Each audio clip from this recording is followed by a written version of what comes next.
She got you on my Genshin until like on you. Gone you. Gone you. Gone you. It's so nice to distress. Gone you. Gone you. Gone you. Gone you. Gone you. Gone you. Gone you. Gone you.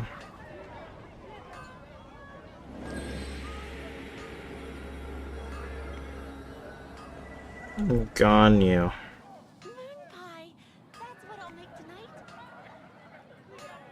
Gone you. Alright. Y'all ever just gone you all over the place? Gone you, gone you? Gone you, gone you, gone you, gone you, gone you, gone you?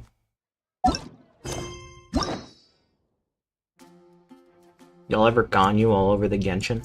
Until you... Gone you.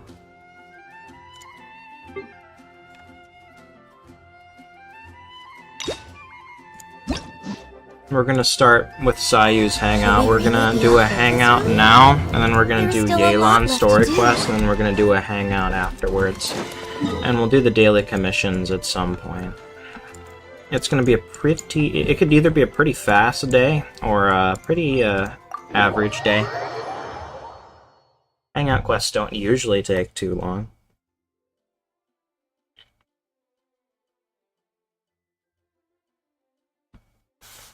But it is going to be a lot of yapping.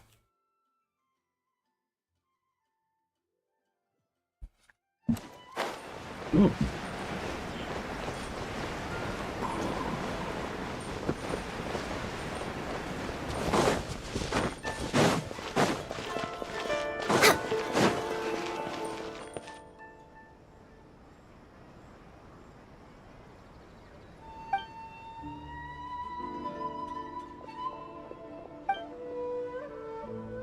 I know Lumine could think.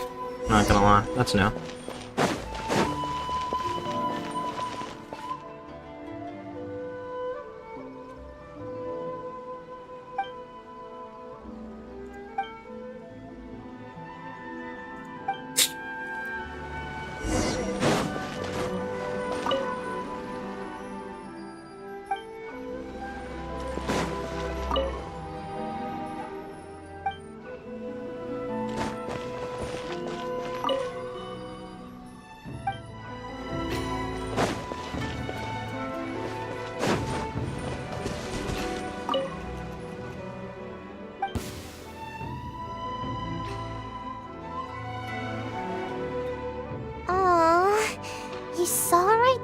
Disguise.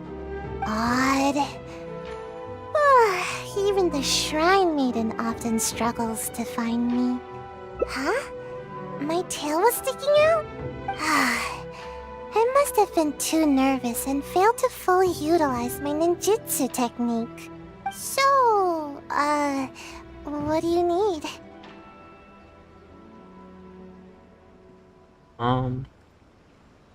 Well, I heard that Shimmer has added a delicious new dish to their menu. And Yai Publishing House has some good light novels. Oh, and the dip in ice at bathhouse is always nice. So, you know, today's weather is perfect for all that stuff. So, what can I do for you? No, really, I'm not up to anything. I'm just a little tired and thought I could use a good nap. I'll be going now. Don't bother chasing me again. You won't be able to catch me anyway. Oh no, anything but that.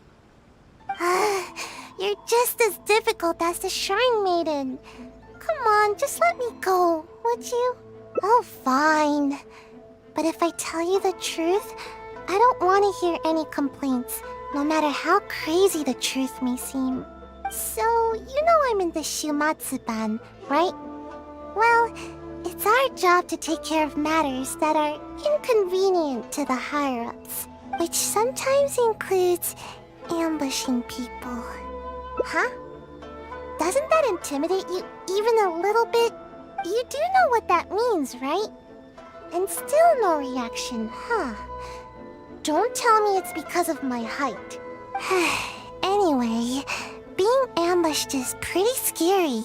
You should at least try to express a little concern. Actually, according to my orders, you are.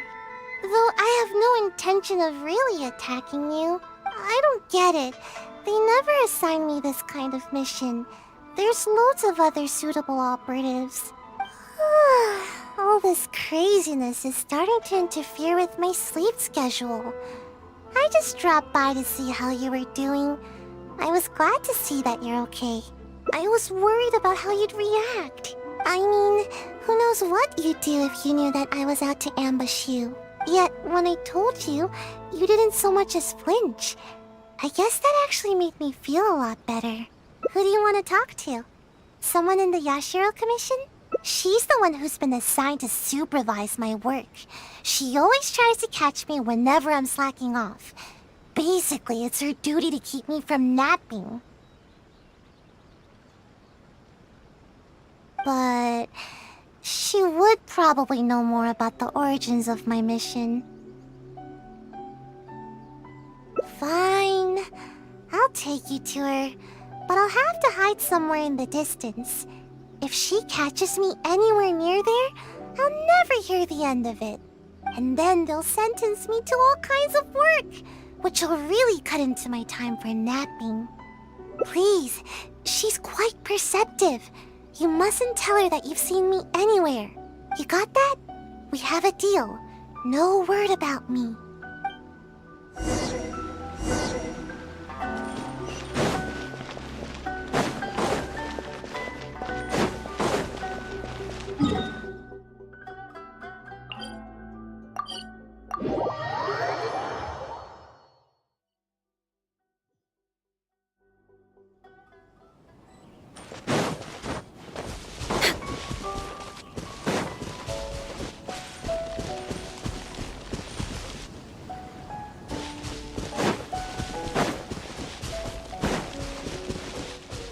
We're way behind schedule.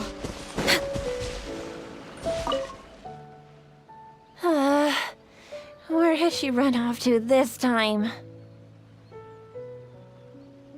I didn't expect to see you here. You're the traveler, right? It's a pleasure to meet you.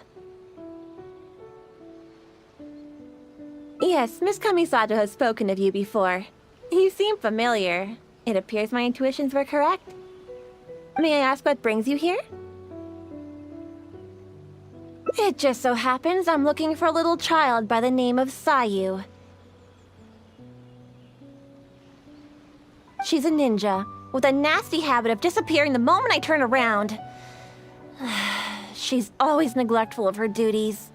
She often comes here to take a nap, but it seems she's already predicted that I would come looking for her.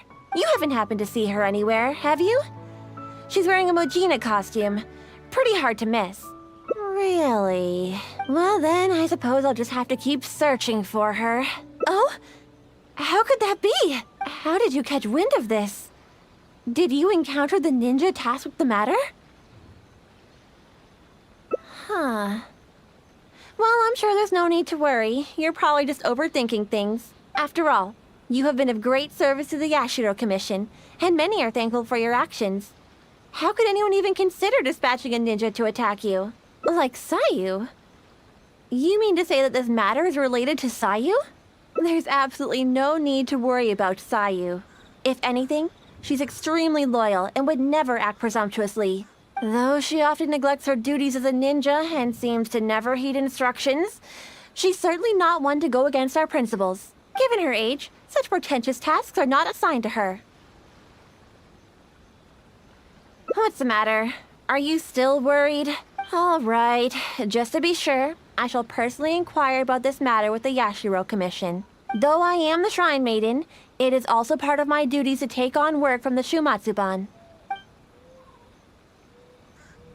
I'll be sure to look into it.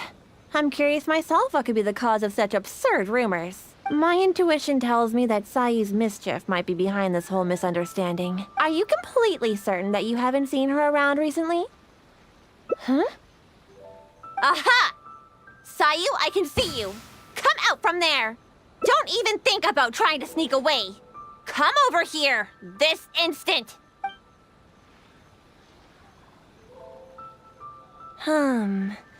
It does appear that Sayu has really been given a mission to ambush you.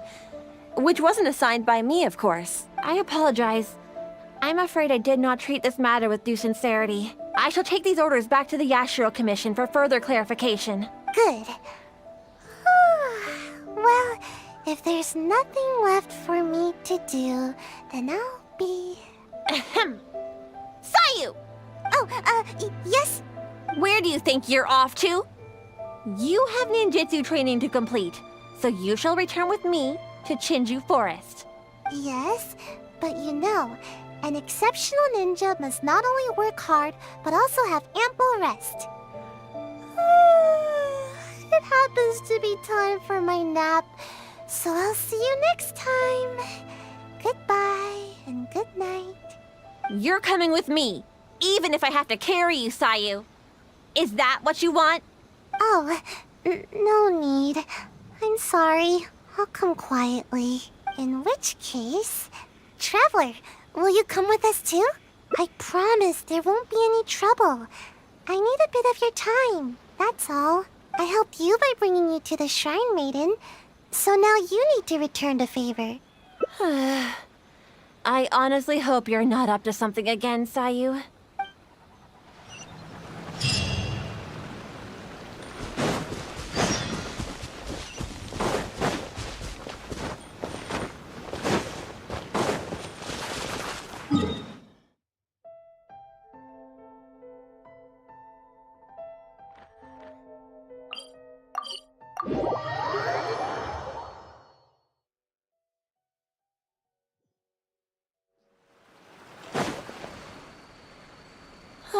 We've arrived. All right. I will go to the Yashiro Commission now to inquire about Sayu's mission orders. In the meantime, please keep an eye on her. Sayu, you can start by warming up. Though you may often be difficult for me, I certainly will not abide any trouble for the traveler. Understand? Yes, ma'am. Good. She's gone. Phew. No more work for today. Actually, I invited you to come as a helper. No need to go into too much detail. The Shrine Maiden is terrifying. As soon as she picks up on my tracks, it's nearly impossible for me to shake her. But you are also super skilled, so maybe you can help me. Huh? You mean you won't rescue someone in a moment of dire need? All that goes on here is cruel and involuntary labor. Is it wrong to wish for ample rest? How else can I ever reach my growth spurt? I'm not being unreasonable. Don't you know? There are tons of benefits to sleeping. You can regain energy, clear your mind, pass the time, and escape from all your troubles. Based. But most importantly, sleep helps you grow, and I've got plenty of growing to do. That's right. The other ninja can leap up tall trees in a single bound and pick the tasty fruit way up high. Being tall is the key to everything. All the other ninja my age are already way taller than me. Sensei told me that kids only have one chance to grow up, and that I'll miss my chance if I keep slacking off. Of course it is. Haven't you seen someone suddenly grow taller while they're sleeping? It happens all the time. Though, I guess it does sound silly when you think about it. Ugh, never mind. The longer I talk to you, the more you'll convince me otherwise. Besides, what's wrong with wanting a little more sleep? See? I'm already crazy tired. Exactly. At first, I only wanted to grow as fast as possible. But as I started sleeping more every day, the sleepier I became. The sleepier I became, the more I slept. even right now. I'm awake and talking with you, but my brain still feels half asleep. Trust me, work is the last thing on my mind. Maybe you can help me. Even though I've been getting more sleep recently, I haven't gained any height at all. Any ideas? Huh? You're saying there's a way to grow taller while I'm awake too? Yes, you do have a point. It's nothing compared to the adults.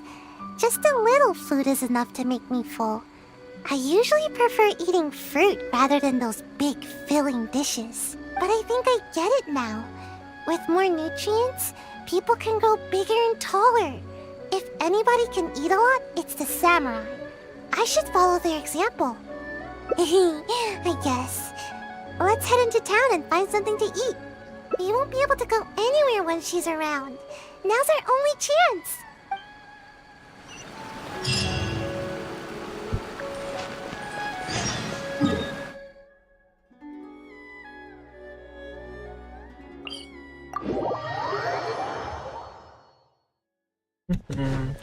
We're way behind schedule. We're way behind schedule.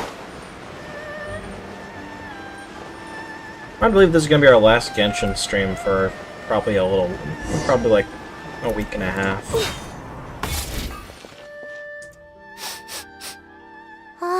Something smells amazing here.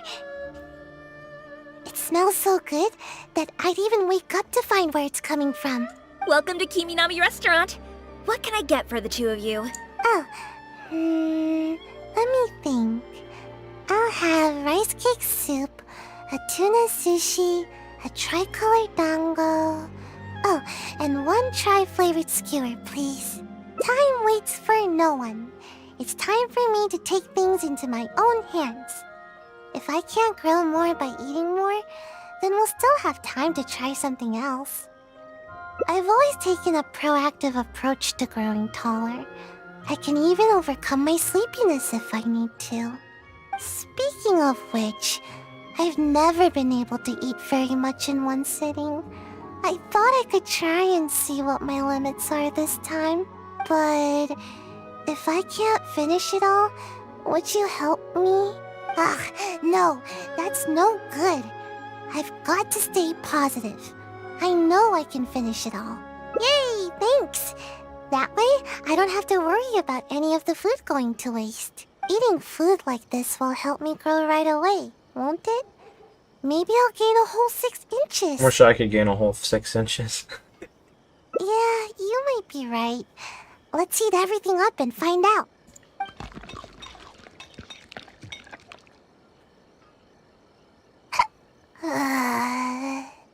I'm alright. Don't worry about me. I'm just a bit full, that's all. I can't move.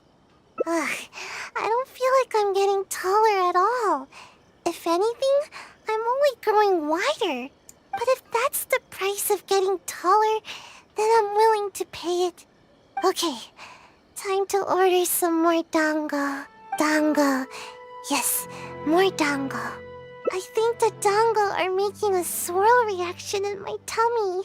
Who knew dango could pack such a punch? Pack a punch? Oh my god. I just don't get it. Why does growing have to be so difficult? But are there any other options? I never thought that eating could be so painful. Believe me, I already know everything there is about training. You do have a point. Now that I think about it, the tallest ninja in the Shumatsuban always seems to be training their ninjutsu and accepting extremely difficult tasks. No, that can't be it. Actually, I haven't kept a good balance of sleep and training, but that's because I feel sleepy way more often than I feel energetic. I get it now. I need to do more training with you. Adventuring, combat, I need to do it all. Pardon my eavesdropping, but did you say that you're going to the Adventurers Guild to take a commission? Recently, we've been running into a group of rowdy treasure hoarders whenever we go into the wild to gather ingredients. It seems as if they're intentionally targeting our restaurant staff. I hope you can understand how dire the situation has become. This matter has been taking a real toll on our business. Since I've already submitted the commission to Catherine, perhaps you can consider helping us out? Treasure hoarders, huh? Well, bad guys are the best practice targets for ninjutsu. Great! You have my thanks. Let me show you where the treasure hoarders have been most active these days.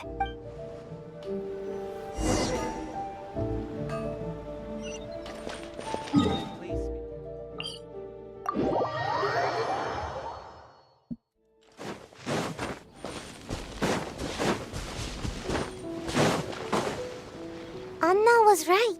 There's the treasure hoarders. All that food we just ate is weighing me down a bit, but I think we can still handle them. Yo, I can actually use this character. Another test subject. Freeze! You're open!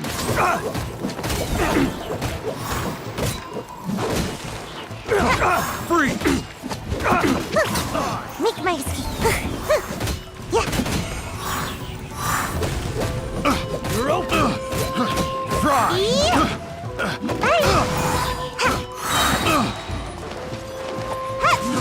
Try!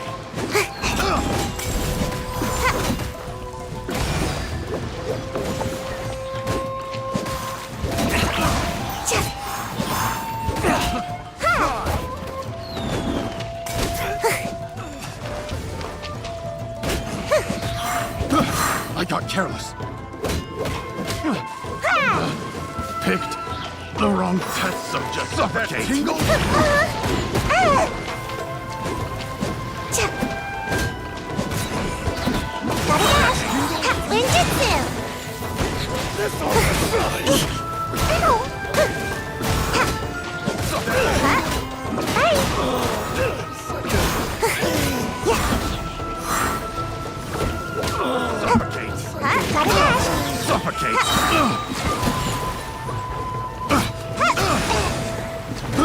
I can suffocate!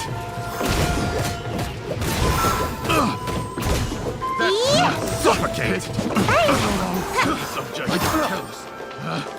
Picked the wrong test.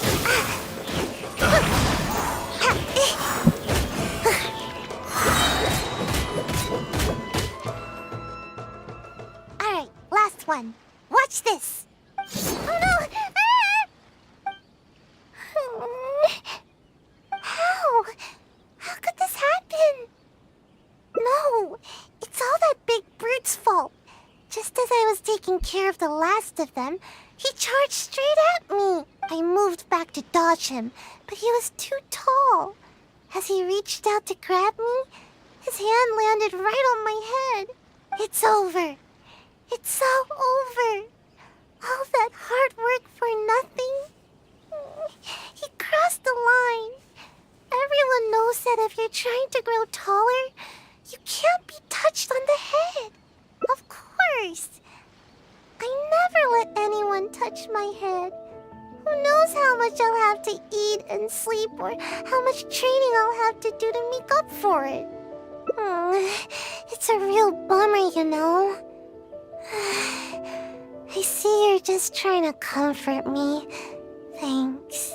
It's not fun to be patted on the head. But what's done is done. There's nothing I can do about it now. Just forget it. I give up on growing. I'm not gonna grow any taller today, that's for sure. Sorry, I don't want to bum you out with my terrible mood. I should probably just go back now. The Shrine Maiden's gonna give me a real earful. Might as well get it over with. I get it. I'll try to look at the bright side. I was too anxious about growing, and now I'm being punished by the Archons. No need. I don't want to trouble you anymore. Maybe my stunted growth is tied to my bad attitude more than anything else. Getting you involved any further will just be a waste of your time. Huh? The feeling of growing? What do you mean? Yeah, that's exactly what I'm after. Reach higher and see farther? Really? Sounds good. I appreciate all your help.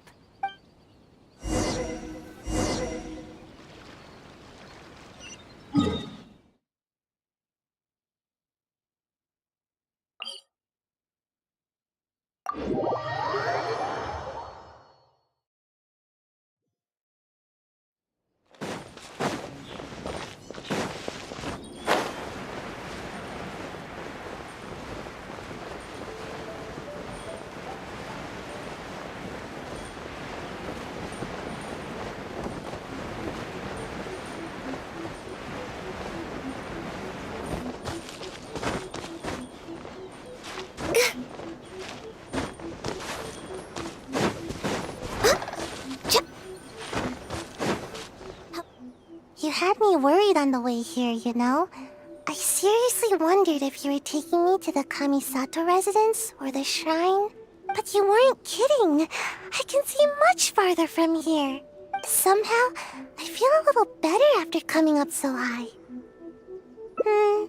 No, nothing particularly special. I'd simply like to go to the forest and pick some fruit from the trees without having to jump or find something to step on. Just that would be enough to make me happy. I'd also like to go swimming in water that's too deep for me now, and no one will tease me anymore for my toes not being able to touch the bottom. Oh, and I'll be able to eat more too, and stop wasting food all the time. Oh, and not to mention, I'll become more free too. I won't need to have a guardian to look after me, and the shrine maiden won't be out to catch me anymore. I'll even be able to visit other places for training. I'll go wherever I want, and sleep wherever I want. Imagine, no need to catch up on naps anymore. That will be the day. By the way, do you happen to need anyone with ninjutsu skills to accompany you on your adventures? See? You still see me by my current height. Who knows? Maybe I'll be even taller than you one day. Just wait till I'm taller. You won't need to worry about me ever again. Yeah, you're right. Thanks. From now on, I'll visit high places more often. They really do work miracles. Huh? What do you mean? Oh, I see. So what should I do? Huh?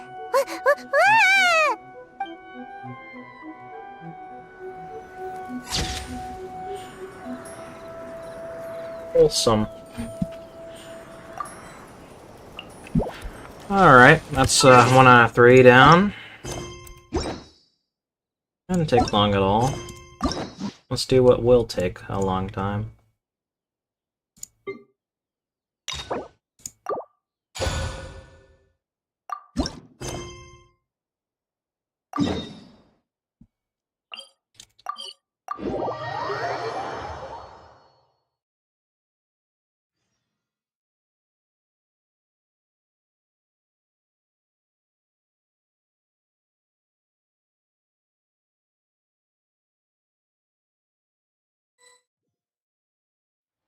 Traveler, Paimon, it's been a long time. Oh, hey, Horshin! Long time no see! Fancy meeting you here. How's work these days? Thanks to the help of people like you and colleagues like Ganyu, better all the time. But I agree. I've been feeling distracted at work lately. I just feel constantly agitated. It's a long story. But my father, he's thinking of stepping down from the Tianshu position due to health issues. Huh? What's wrong with Uncle Tian? Nothing specifically. He's not unwell. He says he's just increasingly low on energy these days. He's always said, old age comes for us all in the end. Still, I just can't help but feel a little emotional watching it happen to him. Anyway, my father's currently on the 2nd floor of Yangsheng Tea House. Why don't you come pay him a visit with me? He seems very fond of you, too. I'm sure chatting with you will make him very happy. Sure, let's go!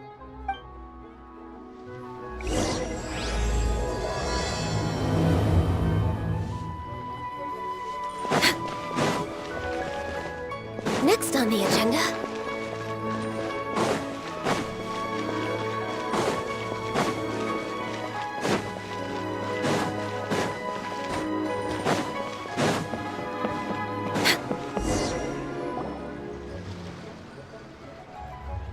Uncle Tien, we're here to chat with you. Oh? What a lovely surprise. Welcome. Oishi, why don't you go downstairs and get the shopkeeper to make us a fresh pot of tea?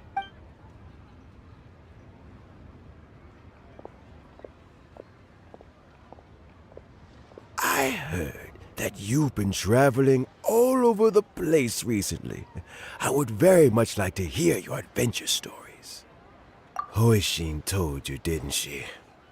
Don't worry, I'm quite all right. It's just the years gradually catching up with me. As I grow older, I'm starting to find that with many things, though the mind is willing, the flesh is weak. Especially recently, I've noticed a rather drastic drop in my energy levels. I am still very much in good standing as the Tianshu today. Nevertheless, I wish to pass on the position before my mental acuity begins to decline beyond redemption. How difficult is it to transfer the Tianshu position? Oh, well, you see, the Tianshu is a rather unique position among the Liyue Qixing. Historically speaking, the Tianshu rarely appears in public. We stay behind the scenes, planning and giving advice, so a public selection process would not be suitable. We also want to keep any prospective Tianshu candidates free from influence by outside forces, so we tend to be as discreet as possible in their assessment and appointment. For these reasons, the incumbent Tianshu typically recommends their candidate of choice, and this is then approved by the other Qixing members. So in other words, you pick someone, and then Lady Keqing, Lady Ningguang, and the other Qixing appoint them? Correct. Unfortunately, due to my health, I won't be able to assess every candidate myself. Not to despair, however, because I found someone exceptionally capable to act on my behalf as assessment officer. In fact, I believe you recently became acquainted with her yourself. Oh? Who is it? I'm heartbroken. I thought it might take you a little longer than this to forget all about me. Guys, I think we suffer from dementia, guys. It's Yelan! Jackpot. Uncle Tien here asked me to assess 3 candidates for him. Fancy joining me? You'll be among the first to get to know the next Tianshu. Might be a good opportunity for you. What do you think? Paimon thinks so too. It can't be a bad thing to be on good terms with a new Qixing, right? Alright then. Though, I gotta say, Uncle Tien, you say you're into behind-the-scenes planning? My work's of the covert variety too. Don't you think I might make a good Tianshu? Huh? Yelan, you want to be the next Tianshu? I'm not opposed to the idea, but I suspect Ningguang wouldn't let you go very easily after how long you've been working together. So, how about this?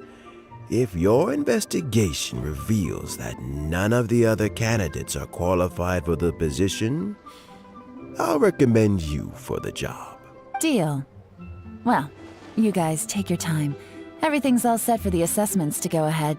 Meet me on the first floor when you're ready. Until then, have a pleasant conversation. Oh, and no need to pay for your tea. As the new owner of this fine establishment, this runs on the house. Mommy? You're all set?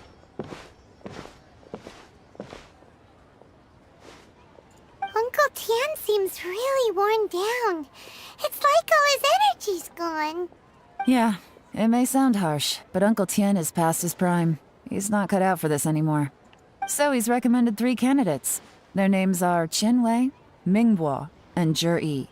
Qinwei Oh, is a fuck. wealthy entrepreneur. Mingbo works at the Liyue Ministry of Civil Affairs, and Zhi is focused on study and travel. Try to keep all that in mind. Of course, it doesn't really matter if you forget, since we'll be assessing them at Yuehai Pavilion in a short while. Qianwei, Mingbo, Zhi.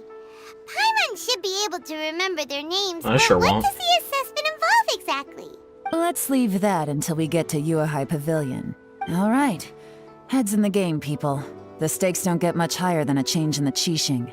We can't afford to miss anything, no matter how small. Got it. We'll keep our eyes wide open. I won't. I'm sleeping, chat.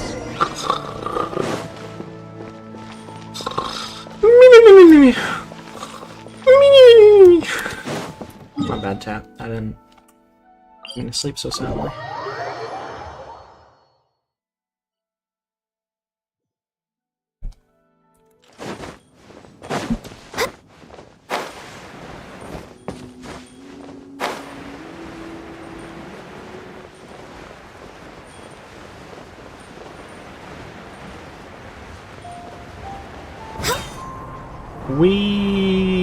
Oh. My legs are getting sore. What is wrong with this assessment officer?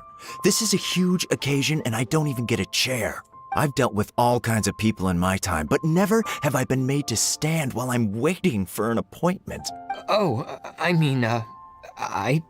think it's fine. That's called being complacent. If you're happy to just accept the way things are, you'll never be able to change anything in the future. Oh, come on.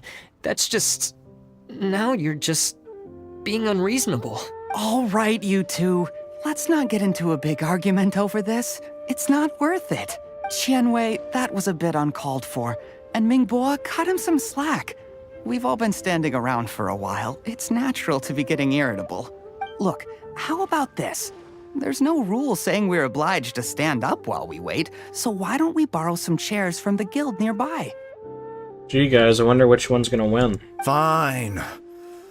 They're not the best quality chairs, to be sure. But under the circumstances, it would be better than nothing. It looks like all three candidates have arrived. We'll meet them formally soon. Before that, let me run you through the assessment process. I've split it into 2 stages: current affairs and planning, and face-to-face interview. In the first stage, candidates are required to submit a manifesto for Liyue's development. In the second stage, we will ask them some questions in person. Writing a manifesto takes time, so I informed them of this requirement in advance. These are the reports they submitted. Wow. One of them is really thick. It's also worth mentioning a stipulation I gave them. Whoever is appointed as the new Tianshu will be expected to implement their plan as put forward in their manifesto.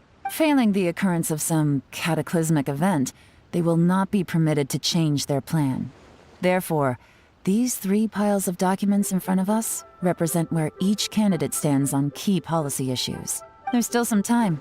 Have a skim through, get a first impression of what each person's proposing. I'll be waiting off to the side. Just let me know when you're done. Oh my god, we're getting political in this stream. Oh no. Oh.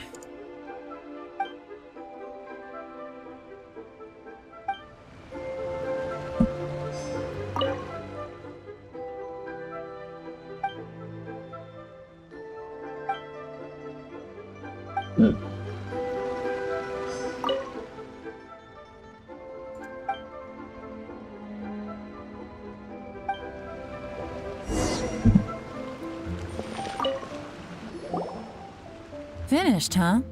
What did you think? Everyone took it very seriously. Of course they did.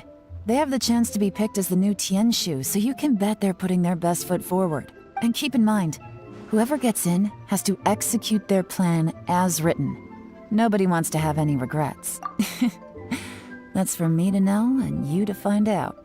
We can talk more after the interviews. We'll see the candidates now. Let's do one at a time. Start with Qianwei. Yes, ma'am.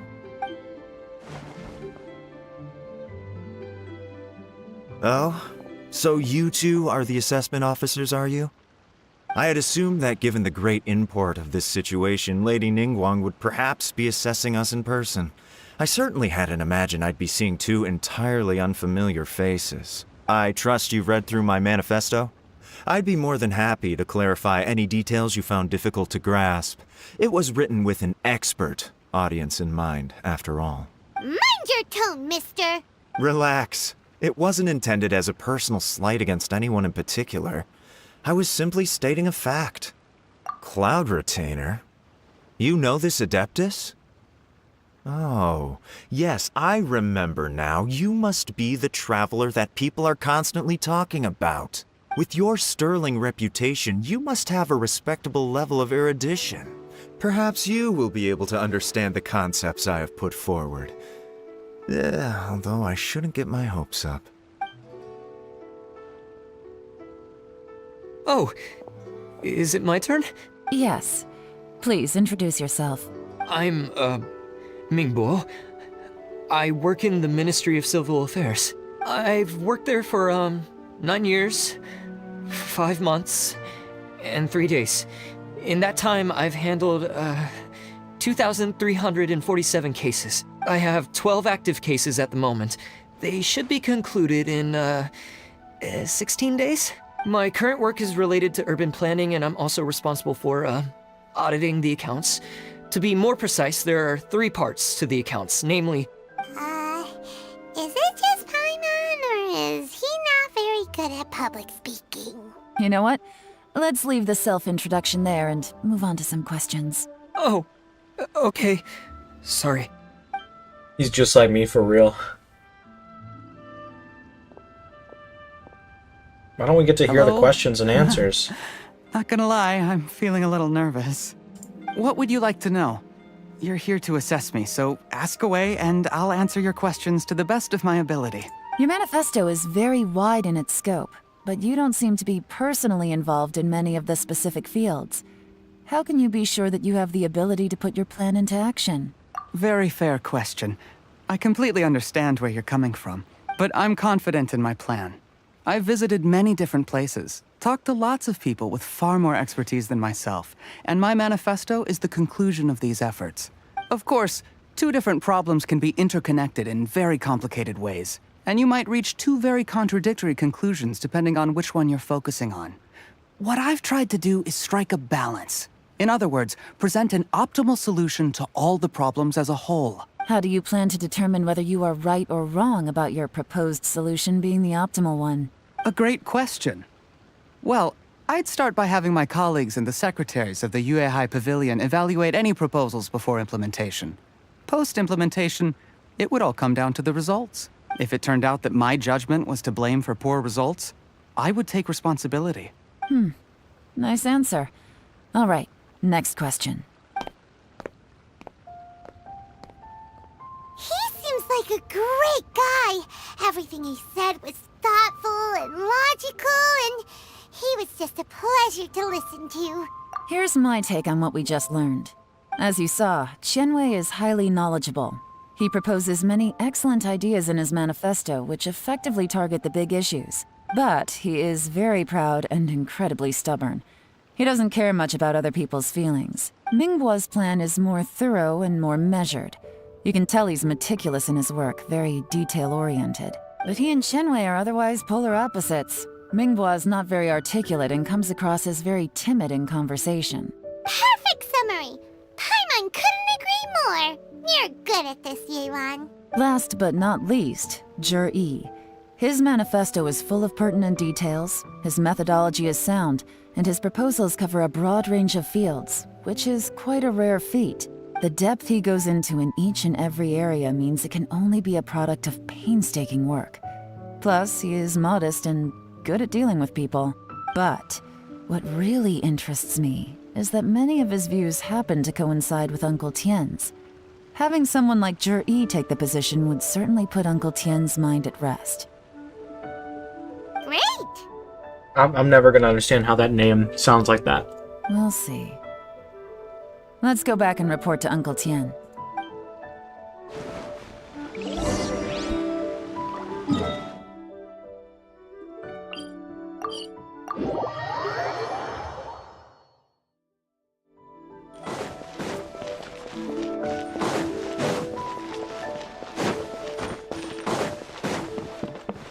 We're way behind schedule.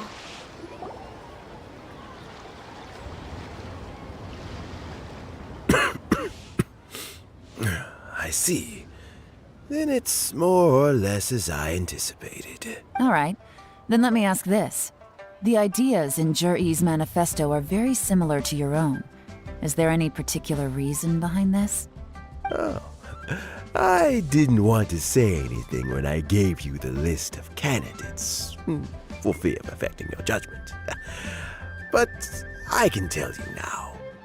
Those 3 candidates have all studied under me in the past. It's only natural that they share some similarities with me. But Xin Wei went on to focus on his business, and Ming Guo has always been occupied with his work at the Ministry of Civil Affairs. Of all of them, Juri was with me for the longest duration. Whoa! So how did you get to know them all, Uncle Tian? Chen Wei was referred to me by an old friend. Ming Guo came to my attention in the course of my work.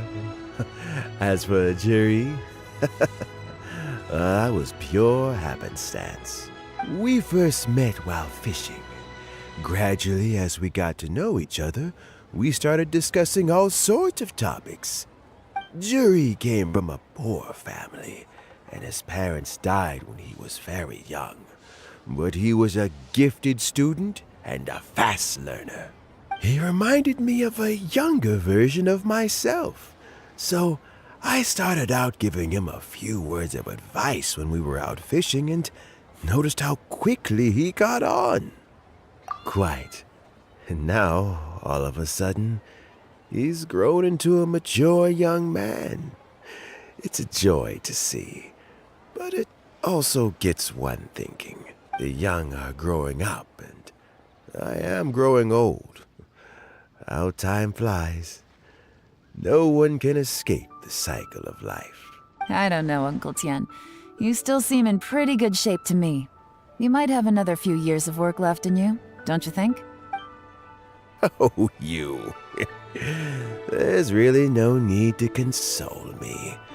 Having less energy than I used to isn't such a bad thing. It just means I finally have a good reason to retire and spend my days doing what old men like me should be doing.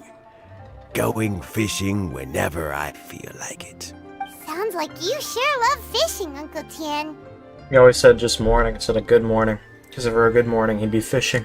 Ooh, there's nothing quite like fishing to pass the time. Ooh, and freshly caught fish, they make the most beautiful fish soup with barely any preparation required. Fresh fish soup. Sounds tasty. Doesn't it? Also, some time ago, Juri purchased a very special recipe from an old fisherman. When we've been fishing recently, Juri always brings some extra ingredients he prepared in advance. The addition of these makes the soup taste even more wonderful. That flavor makes for a fond memory. But at my age, who knows how many more chances I have left to taste it again. Ooh, can Paimon come next time too? Paimon really wants to try it. Let's get back to the matter at hand. Uncle Tian, we've reported back. Do you have a verdict? Mm-hmm. I appointed you as the assessment officer, and I trust your judgment. Had you not asked me why Juri's ideas were so similar to mine, I was not going to mention my history with any of them. This decision must be guided by what is fair and right. Please disregard all other considerations and make your final decision only after a thorough review of each candidate's talents and capabilities. Remember, you must be thorough. Understood. Come on, let's go talk somewhere else. Bye-bye, Uncle Tian. Look after yourself. So, it's gonna be Jiri, right? His manifesto was was written well, and he's the best speaker. Easy. Let's not rush. There's no time limit for this assessment. Huh? So, are you gonna give them more tests or something? No, nothing like that. The assessment itself is complete. But let me give you a word of advice.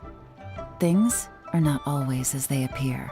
The biggest no-no in intelligence work is to only get information from the person of interest themselves.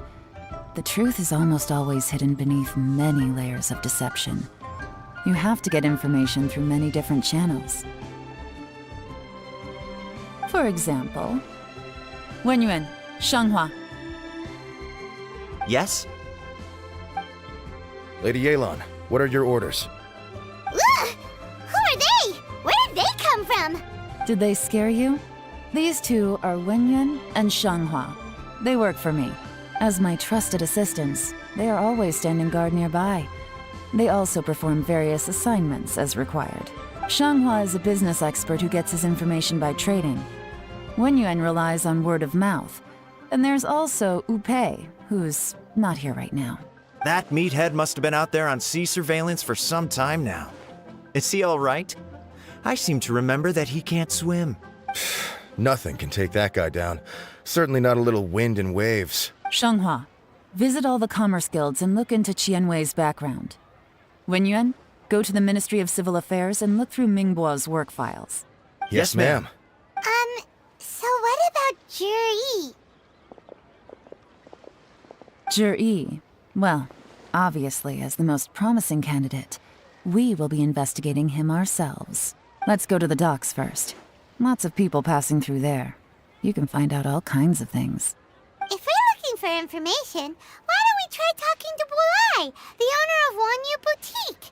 He does business at the North Wharf. Maybe he has some news for us. That's actually not a bad idea. Let's go and ask him. Yo, I agree. Bolai's fucking lit, bro. He has the best voice out of all the NPCs here. Whenever they let him talk.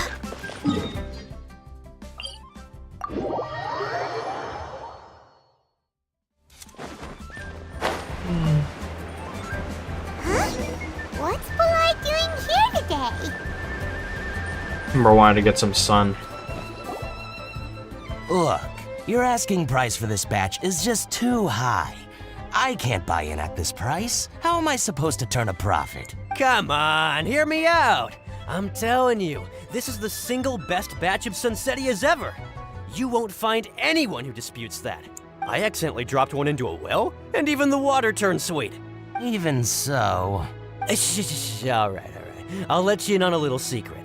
The boss of Second Life also wants to buy from me, but I haven't responded yet.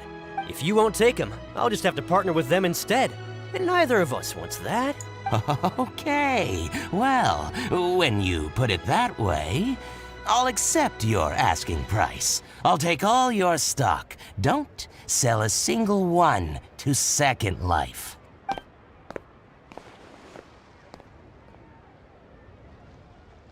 Oh, what are you doing here? And to be clear, these Sunsettias are mine. I got to them first. Don't get any ideas. Actually, we want to ask you about a guy called Juri. Have you heard of him before? Juri? Yes, he's quite well known. I've heard a story about him. They say he was born into poverty. His parents died when he was young, and he was treated cruelly by the local community. One of his neighbors was terribly rude to him all the time, but Juri never retaliated. And when his neighbor went bankrupt, he even helped support the family. He returned cruelty with kindness, injustice with peace offerings. A gentleman of talent and character, and... how did I not notice him sooner? In fact, maybe I'm not too late. If I could hire him to be the brand ambassador for Wanyu Boutique. Oh, he sounds like a decent man. We can finally breathe a sigh of relief. Why are you asking about him anyway? You aren't looking for a brand ambassador too, are you?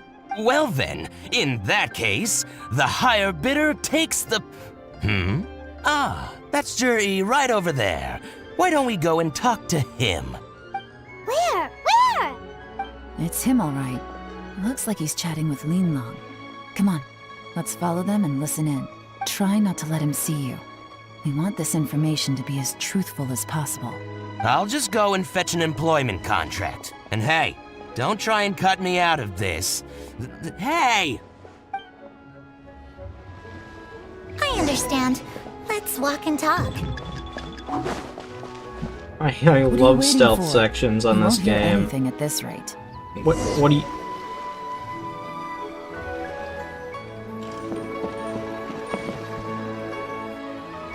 Try not to let him see you. Oh dear God, I hate the fucking I stealth understand. sections on this. Let's walk and talk. This isn't a stealth game.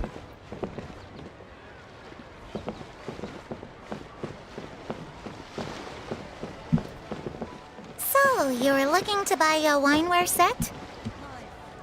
Oh, now I can see that you're a connoisseur, so I won't bother trying to con you. I trust you understand our shop quite well?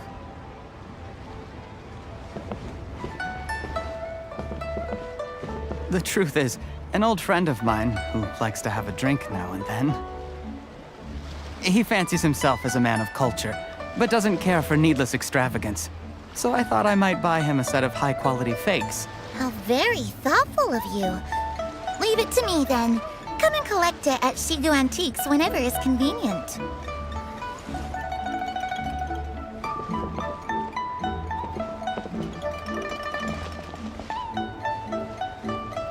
Thank you very much, Miss Linlong. It's my pleasure, Mr. Juri. These days, it's quite rare for someone of your standing to still keep up with their old friends. It's nice to see. I'll be sure to pick out a good set for you. You can count on me.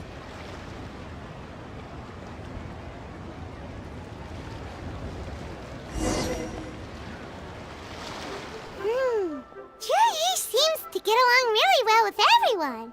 Are you satisfied now, Yelan? Seems like everyone thinks Juri's a great guy. I don't. I think he's scum. We shouldn't jump to conclusions just yet. Let's go check out the wharf where he usually goes fishing. Do we have to? Wait, you're not just trying to dig up some dirt on Juri because you want to be Tianchu yourself, are you? Maybe I am. Maybe I'm not. But hey, if I do become Tianshu, I'll look out for you guys. You'll be able to try all the finest food for free. How does that sound? We will? Well, come on! Off to the South Wharf we go!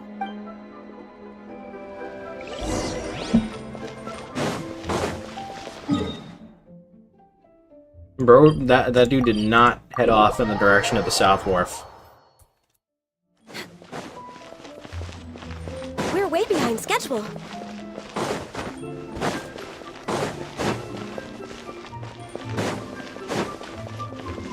Next on the agenda.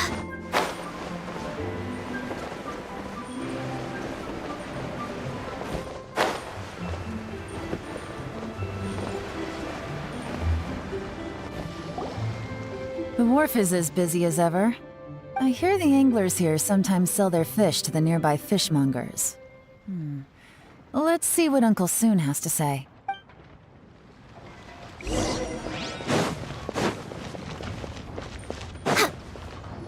Welcome. What would you like to buy today? Sorry to interrupt. We're actually members of the, Liyue Anglers Association, and we just wanted to ask a few questions about someone. We've heard about this young man called Juri, who's supposed to be a fantastic fisherman. Just wondering if you happen to have heard of him? Whoa! Yelan made up a whole fake identity without batting an eyelid! Ah, yes, Juri.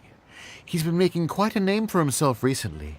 I've got some friends who travel all over the place, and they tell me everywhere they go they meet someone who's heard of him. Apparently, he had a rather tough time growing up. Had to work several jobs alongside his studies to make ends meet. How does that saying go? What doesn't kill you makes you stronger.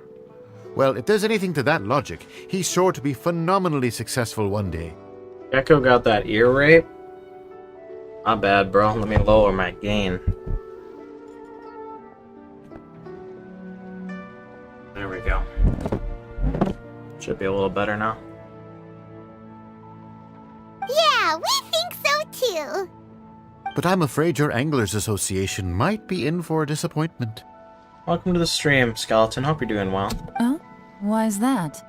He's good at a lot of things, but fishing isn't one of them. He fishes at the wharf and sells what he catches to me on occasion. His catches are always mediocre. Not terrible, but equally nothing to write home about. If you're looking to recruit some new members, though, I do know a few top anglers I could put you in touch with. Typo, Gek. What'd you typo about? I'm doing fine.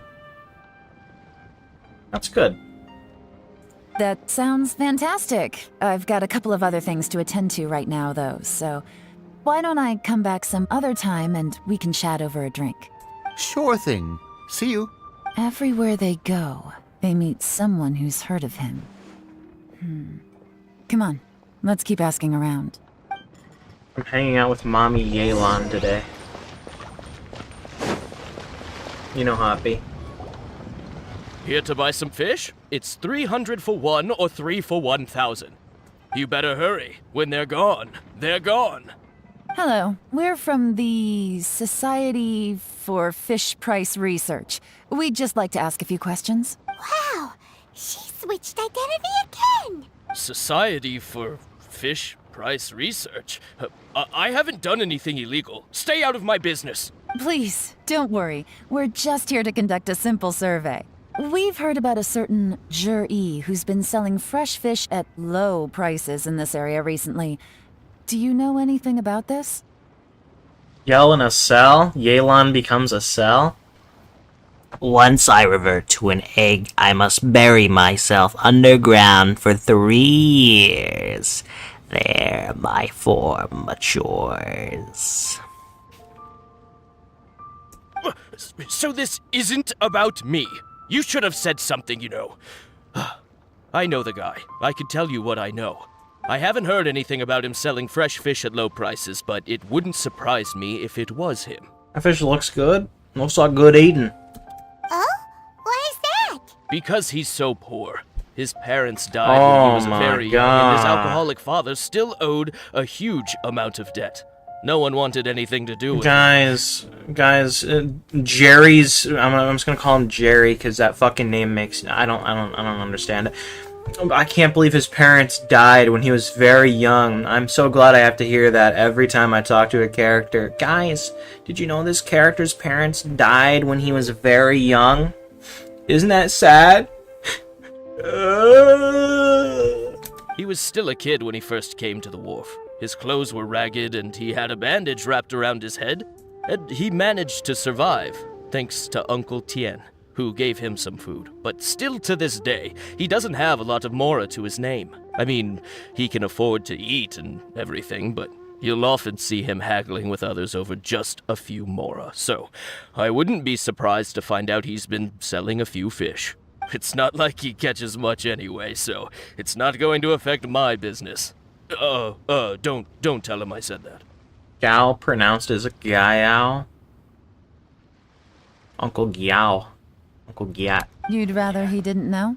Well, I spoke to him once, briefly, and I just had a feeling that he really cares what other people think of him.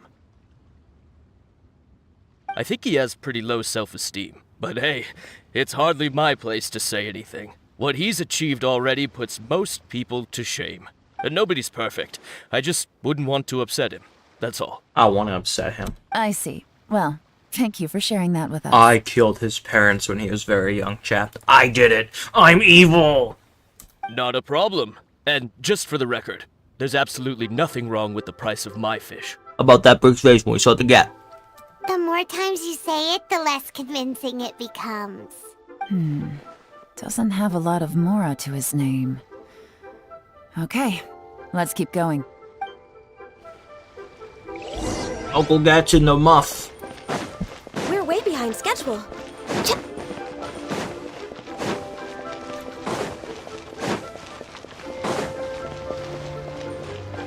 What is this dude doing, bruh?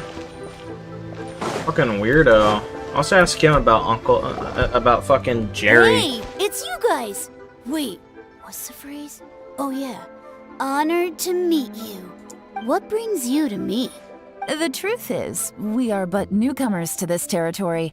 We heard tell of a great martial artist, Master Dugu, who knows everything there is to know. Hence, we sought you out to ask for your guidance. Really? People said I know everything there is to know? But of course. We also heard that Master Dugu is a kind and virtuous swordsman who never turns away anyone who comes with questions. Great! So what do you wish to know? Nothing happens on this street that I don't know about. Now she's lying to a kid. So, Master Dugu, have you heard of one by the name of Jur-E? Sure have. You mean that guy that all the grown-ups are talking about these days? I've heard many tales of Jury. For example, I can't remember. That's a better way. That's an easier to pronounce name. Jury. His name is Jury. Probably because it's nothing that important. I prefer stories about sword-fighting heroes. Oh, I can completely understand that. Then let me ask you this. Do you remember roughly when the grown-ups started talking about Jur-E? Oh yeah, I know that. It was about 2 or 3 months ago. Before that, people always used to talk about Jury in a kind of nasty tone of voice. But 2 or 3 months ago, suddenly everyone started to like him. Yo, I'm gonna get jury duty. Sometimes he gives me candies, so I'm glad that people are starting to like him now. Making jury duty! Just as I thought. Huh? What do you mean? I mean, just as I thought, Master Dugu is indeed as kind and virtuous as the legends claim. I'm not that great. Oh yeah, one other thing. These days, there's a lot of people I've never seen before talking about jury stories in the street. They seem like nice people. Oh, definitely. Great! So next time I see them, I'll say hi. And I guess I can share some of my candies with them too. Certainly. You can also tell my friend in Yenshang Tea House about what they're up to. I'm sure my friend would also like to say hi to them. I mean Colleen Clinkenbeard? Thank you, ma'am. Maybe. You're welcome. Well then, fare thee well, Master Dugu. Until we meet again. Serena Near, actually. Any of that sound strange to you? Strange? What was strange about it? Juyi seems to have a great reputation. Uncle Soon and Uncle Gao spoke highly of him, and Dugu Shuo seems to like him too. True. But the issue is, where did his sudden celebrity come from? It almost seems too good to be true. Sudden? Too good to be true? What do you mean? You're just too good to be true. Can't keep my eyes off you. So he returns cruelty with kindness and had to work to support his studies. These are the kinds of things that make someone well known in their hometown. But Uncle Soon said even his friends who travel far and wide hear about him wherever they go. That's a little over the top, if you ask me. Do you remember what Dugu Shuo said about Jur-E's stories?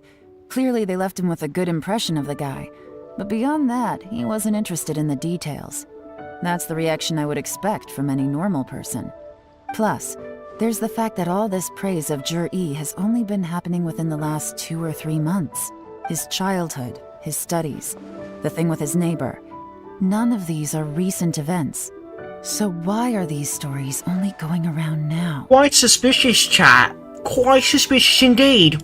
When you put it like that, it is kinda strange. Of course, if that's all there was to it, I wouldn't look into it any further. Jur-E was born into a poor family. Paying people to get his stories out there is within the rules of the game as far as I'm concerned. The problem is, do you remember what Uncle Gao said about him? He's stayed poor his whole life. Everything he's earned he's either spent on studying, traveling, or paying off debts. I don't think he has the mora to pay for a publicity campaign. Unpopular opinion, sunrises are better looking than sunset? That is an unpopular opinion, and I disagree. Sunsets are pretty good. I like the part when it fully sets and it becomes nighttime.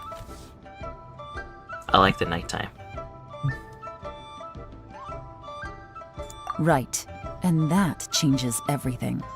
It could mean a powerful faction is trying to gain influence over the Liu at Xixing. That's the worst case scenario. But all too often, the most pessimistic speculation turns out to be closest to the truth. Someone's trying to gain influence over the Qixing? That sounds serious. I need a shave, What Chad. should we do? Even if we asked Juri about it, surely there's no way he'd admit it.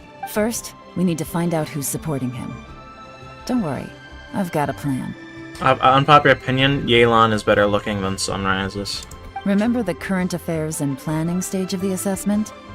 Since the successful candidate is duty-bound to implement their plan after taking office, their manifesto tells us their stance on key issues. Whoever is secretly helping Jur-E must be seeking to benefit from his actions after his appointment. So, we should be able to find some hints in Jur-E's manifesto on who we're dealing with. Come on, let's get back to Yenshang Tea House. I never expected a gecko to have facial hair.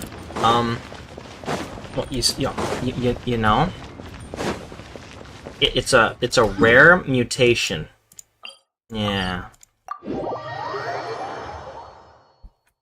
You know that Geico gecko?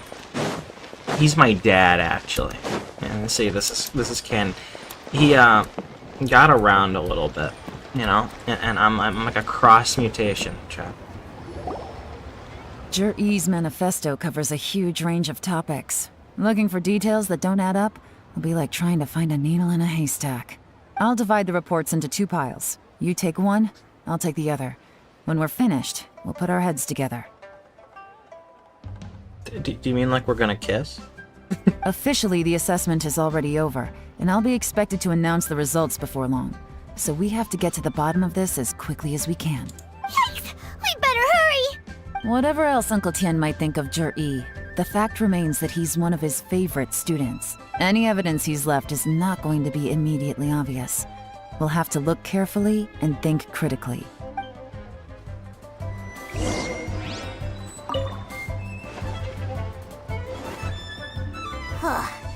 Even though Yelan took half, this is still a lot to get through. Well, we gotta start somewhere.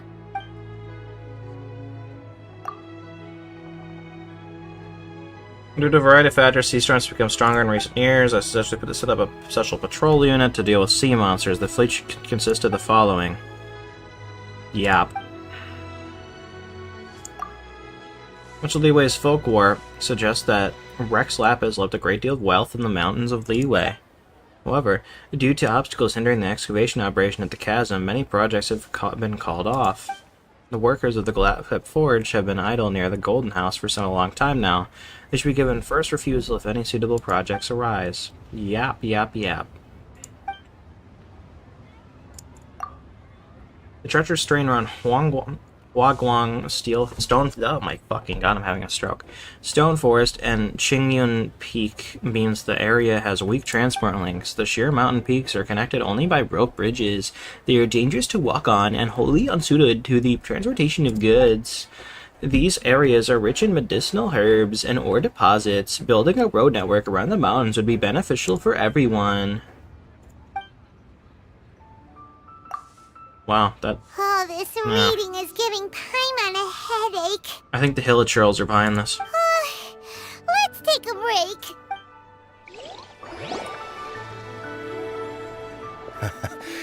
Looks like I'm the first one back, as usual. Oh, hey! It's one of Yelan's little helpers, Shanghua! If you're back, that means you finished investigating Tianwei, right? You betcha. I visited all the commerce guilds and gathered a wealth of information. Every time they asked me to leave, but I always had another trick up my sleeve. Don't drag this out. Just tell us your findings. Yes, Lady Yelan. To summarize my findings, most people who've had interactions with Tianwei will start out complaining about how proud and arrogant he is, but then go on to give a generally positive appraisal of him. The young master of the Feiyun Commerce Guild said that Tianwei appears arrogant, but he's very scrupulous in the way he works. Once he signs a contract with somebody, he treats them fairly regardless of their background. Who'd have thought? Is it possible that his reputation is fake? Is there any way you can check the accounts of the businesses under his name? In theory, that should be very difficult. But here's the thing.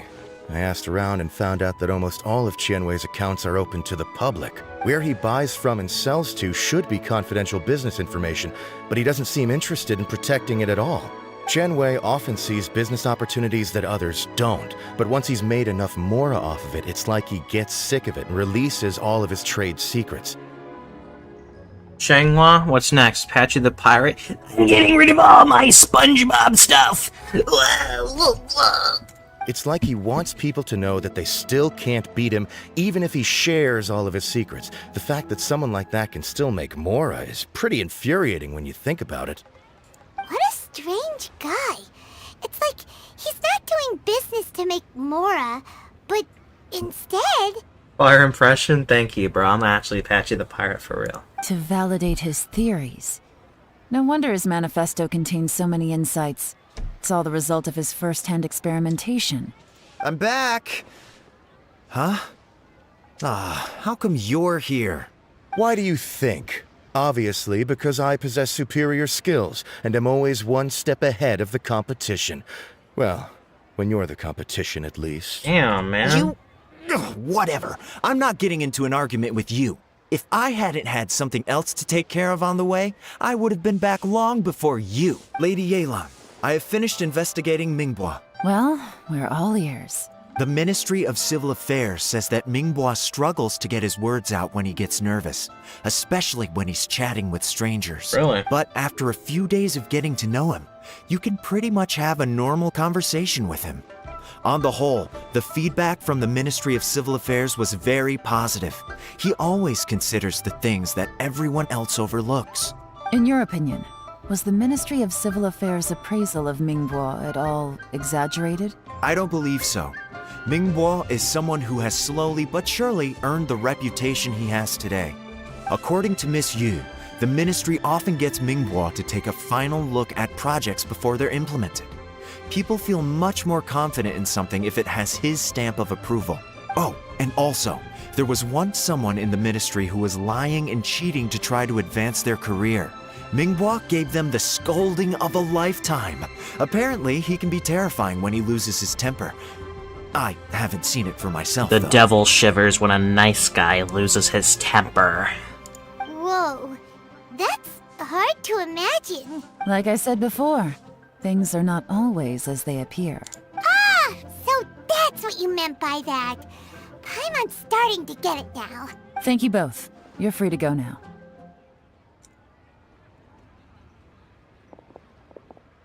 So, have you finished reading the manifesto? We still have a bit left. Communist Manifesto. I can't see any immediate problems looking at the individual entries. The only one that strikes me as a little unusual is the Cheongshu Pool redevelopment plan. Cheongshu Pool has always been home to many secrets. Plus, Ajdaha once wrought havoc there, so there are even more secrets buried deep underground. At some point, a rumor began to go around that there is great treasure buried beneath Cheongshu Pool. A long time ago, with the approval of the Qixing, a mining team conducted an exploratory excavation there. So, did they find any treasure? None. The ruin was completely impenetrable. The only way they could have gotten through the solid rock would have been by blowing it open with a special kind of explosive.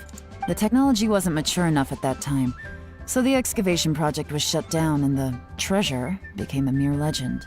Zhi-Yi's manifesto focuses on solving problems, and this treasure hunt seems extremely risky.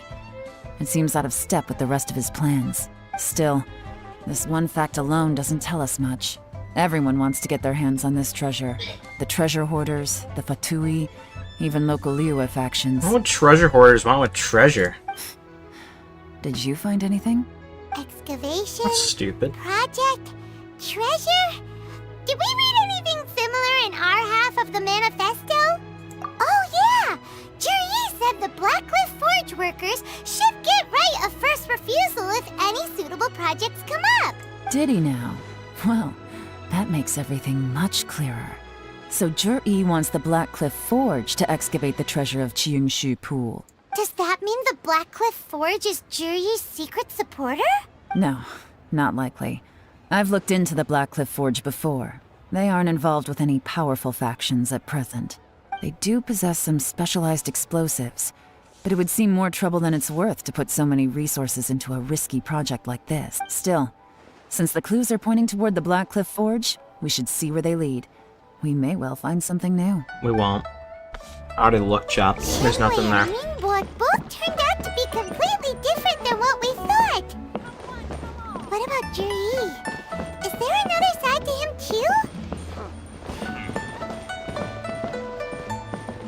Look it. It's a cat. Isn't that crazy?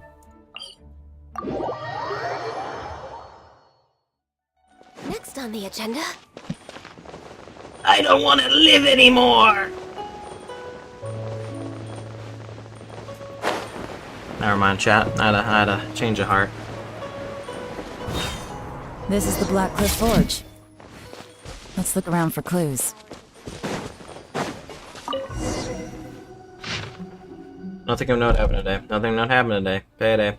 3 new recruits joined. Can't believe people are willing to join us at a time like this. One of the newcomers is very skilled. He got made the team leader. Nothing of note happened today. What's this? A diary? From the back, it looks like a ledger, but it seems they also use it as a site log. We don't know who wrote it, but it's interesting, don't you think? These newcomers, who could have sent them? You think they're suspicious? Very. Yes. Look, it says right there, one of them's already been promoted to team leader. At this rate, by the time the Qingshu Pool redevelopment plan is ready to roll, they'll be the technical backbone of the team. That'll give them the chance to take a lot of liberties.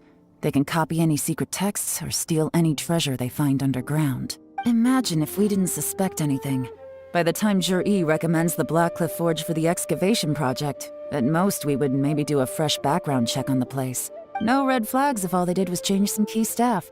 And even if we decided to vet the staff individually, they'd have had more than enough time by then to come up with fake identities. That's the advantage of planning this far in advance. It was a clever move. When you put it like that, it all makes sense. If we hadn't found this out, someone else would have stolen the treasure. No, I can't believe they're stealing treasure, guys. So, who's really behind all this? That's a question for the newcomers. But let's start with that worker over there for now. Guys, I can't believe anyone would do that, bro. That's such a heinous crime. Excuse us. We want to ask you about the newcomers. You want them to teach you or something? I gotta say, these newcomers are in tip-top shape. Fast learners, too. They're picking up all the skills unbelievably fast. My only complaint is that they're always going out drinking at night. But they never let us join them.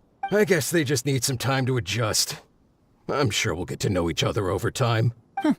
They go out drinking. This area isn't exactly renowned for the nightlife.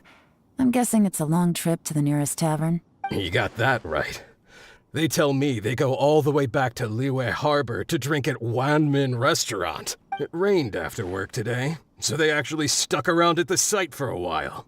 But as soon as the rain stopped, they went out drinking again right away. Hey, you're only young once, right? I say, if they can hack it, let them at it. Interesting. Let's go talk somewhere else. Looks like our hunch was on the Mora. These newcomers are very suspicious. Yeah, they drink. Drinking in Liyue Harbor, huh? Some cover story. I'll wager they've been going to intelligence updates. This place isn't even that far from Liyue Harbor, I'm not gonna lie. It's like a 10-minute fucking walk. Good thing it rained today. It means they'll leave footprints. I doubt they'd give themselves away that easily, but let's follow them and try our luck. Like, I'm gonna be honest, Chad, I don't think this is... Like, look at... You just kind of go that way. Well, I mean, restaurant's right here. You just go to the road, then you take a right, and then you're there. Is it really that suspicious? Like, what's the problem? I don't. Why are they acting like it's so far away? You just go to the road. You walk like 5 minutes. It's a 5-minute trip. You know, it's such a 5-minute trip that I'm gonna go ahead and I'm gonna make the trip myself. I'm gonna make the trip myself because I don't see the problem here. I don't see the problem here. I think we're being unfair. I'm gonna pull out the stopwatch, chat. I'm gonna pull out the stopwatch. All right. Let's go at a decent pace. You know, if they're really that desperate to drink, you know. We're way behind schedule. See, Ganyu's helping out. They're way, like, they just rained, so it's way behind schedule, you know? They're way behind schedule. We're way behind schedule. Next on the agenda. Alright, it's been 30 seconds and we're already crossing the bridge into Leeway Harbor. We're way behind schedule. We're already crossing, we're already like right here pretty much.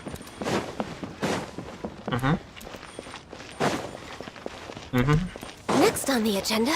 And just like that, we're at One Mean Restaurant. That took 47 seconds. What's so suspicious about that? It took me 47 seconds at a run to get here from the mine. What's the problem? Why are we acting like this is the craziest fucking thing to do?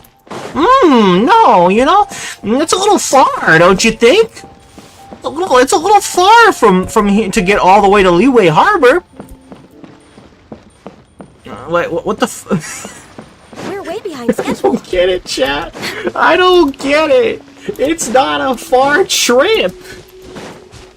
This is the least suspicious fucking thing they could ever be doing. Like, if they maybe if they went all the way to like fucking, I don't know, maybe they went drinking at fucking Wulong Hill or something, then yeah, that'd be a little suspicious. Maybe they went all the way. Maybe they go all the way to the hotel Wangshu Inn. Maybe they go there to get some drinks, you know, at the inn, you know. That would be a little suspicious, but here to here, I don't. That's such a weird. Like, I'm sure no one's looked into that as much as I have, but that just seems like really weird. 47 fucking second trip. I don't understand. They went that way! Hurry, we gotta catch up!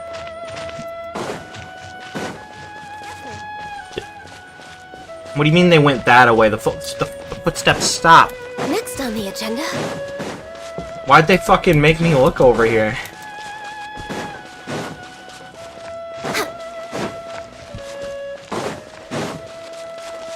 We're way behind schedule. We're way behind schedule.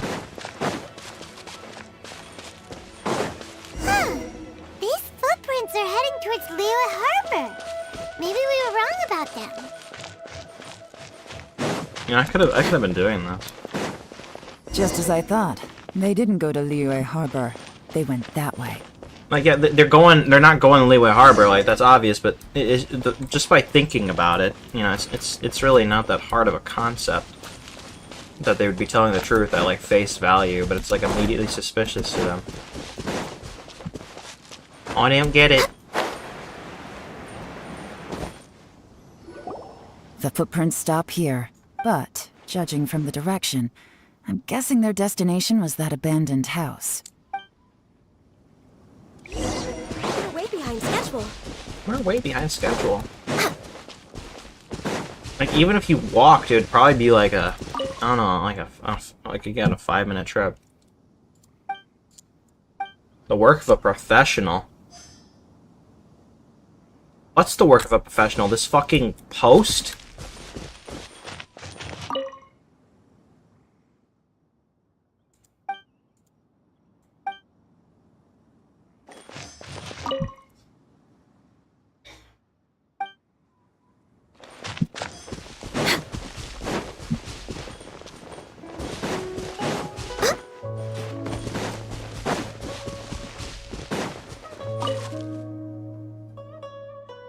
Found a fresh fruit pit in the pile of leaves. Must have been done by a professional. Looks like we were too late. This has gotta be where the newcomers rendezvous with whoever they're working for. But all the evidence has been destroyed. Look at these ashes. Someone was burning documents not long before we arrived. Could there be anything left? Maybe the wind could have blown the fire out before everything was finished burning. The odds of that are very slim. It's practically impossible. I've checked. All the paper's been burned. There's only ash left now. Why don't we wait for them back at the Black Cliff Forge? They've got to go back there sooner or later. We can't count on that. Clearly they were based here at one point, but it's mysteriously abandoned now. Based. To me, that says that whoever's behind this has moved them somewhere else to throw our investigation off course. Darn! Guess this is where our trail runs cold. Make no mistake, the purpose of our trip wasn't to find any solid evidence. We just need to figure out who's behind Jur-E. I smelled something peculiar the moment I came in. Those newcomers probably thought they'd be safe as long as they burned the letters. But what they failed to consider is that paper and ink from different regions produce different odors when they're burned. What? Oh? Really? Paimon can't smell anything. Do you smell anything? There is a certain place with a freezing cold climate where there's nothing but ice as far as the eye can see. Some wealthy people there put floral fragrance in their ink as a way of injecting a little romance into their writing. When that fragrant ink is burned, this is the exact odor that it leaves behind. Exactly. The evidence will soon be blown away by the wind, so it's nothing we can arrest anyone with. Am I tripping, or does Yelan's breasts get bigger by the scene? I swear to God, they just look gigantic. But it's all I need. Now I know who we're dealing with. I can plan our next move. Lady Yelan! Oh, thank goodness I finally found you. I thought I'd never see you again. Who are you? Don't be alarmed. This is Upei. He's Wenyuan and Shanghua's colleague. I sent him to look into Jur-E's regular contacts. Since Jur-E likes fishing, Upei thought he might know some of the fishermen and sailors, so he took a boat out to sea to ask around. I left him a note at Yenshang Tea House telling him to look for me at Black Cliff Forge when he got back. If there'd been an ambush waiting for us there, it means we'd have had some backup. So, what did you find out at sea? Forgive my incompetence. I'm afraid I've come up empty-handed. You're fired. I asked all the fishermen multiple times, but none of them had any interactions with Jur-E before. Then the waves got so choppy I ended up falling overboard. Fortunately, someone managed to drag me out. Guys, the waves got choppy. When I got back, I heard that you'd gone to Black Cliff Forge and might need backup, so I went straight there as fast as I could. Didn't even stop to change my clothes. Well, Uncle Tien said that Jur-E once bought a recipe from one of the fishermen. Did you hear anything about that at all? What? That's news to me. No, that's not possible. It's absolutely not possible. Lady Yelan, I'm telling you, I spoke to every single fisherman out there, and none of them mentioned anything about a recipe. Interesting. Then I wonder how that even more wonderful fish soup came about. Fish soup? What fish soup? Nothing.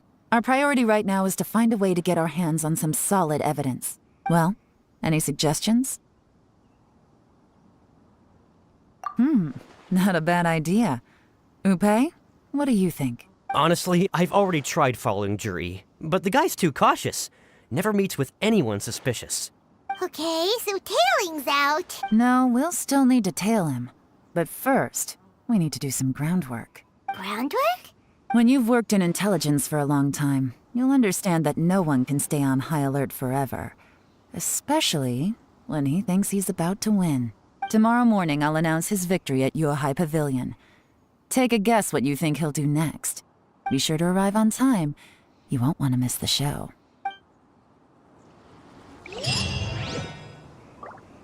Next on the agenda. There's 20 fucking steps to the next quest, but it's also the last one. Wait until 9/11 the following day. Never forget.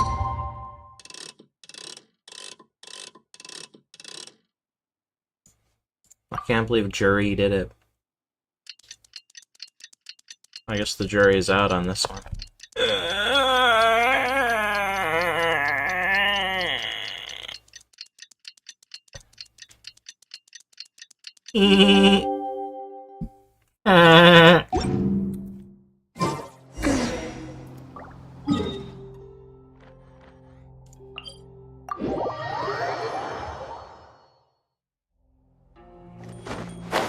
Lois. Diarrhea.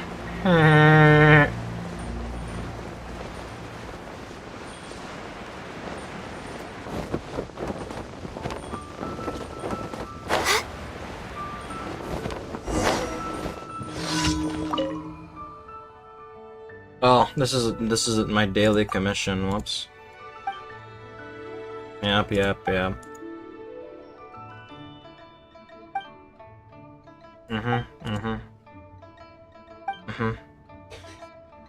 Hey Lois, I'm ballin'. I got the new 4Gs on the G. Right into the running bombs is underneath.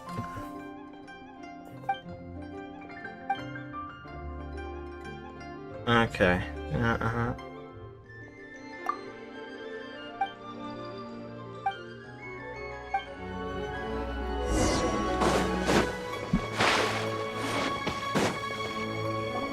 It looks like we're all here. Well then, time for me to announce the results of the assessment process. I won't drone on about the importance of the Tianshu role. Suffice to say that Uncle Tien entrusted me with the monumentally important task of assessing the candidates.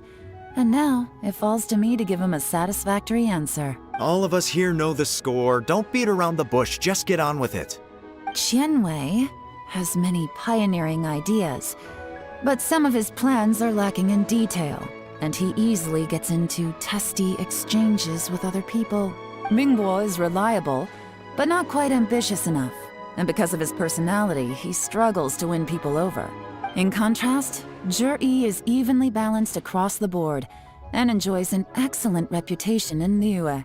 After much consideration, I have decided to recommend Zhi to the Liyue Qixing. What? Congratulations. Thank you. Honestly, I'm a little surprised to hear my name being announced.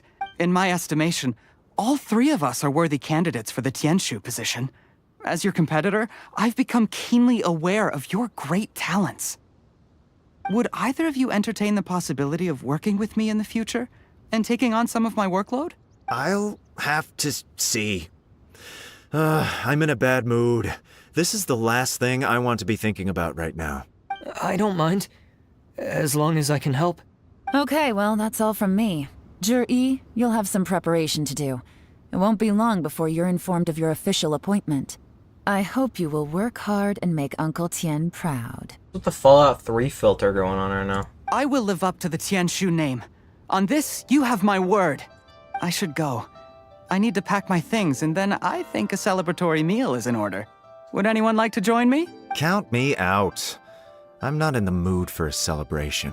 Zhi seems pretty relaxed now. This would be a good time to follow him. Hey, Traveler, tell me something. What exactly does that guy have that I don't? If you can't answer that, I'm not accepting this result. I, also wouldn't mind knowing. Oh no, if we get stuck here, we won't be able to leave! Follow him. Yes, ma'am.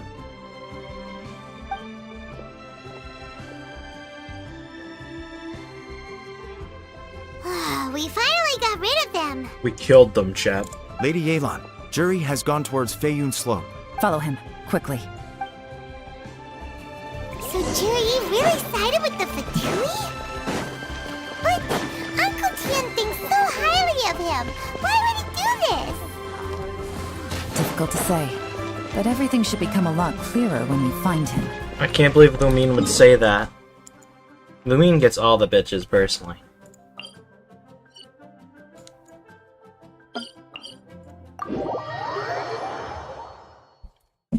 We're way behind schedule. We're way behind schedule. We're way behind schedule. We're way behind schedule. This is not Feiyun Slope, I'm not gonna lie.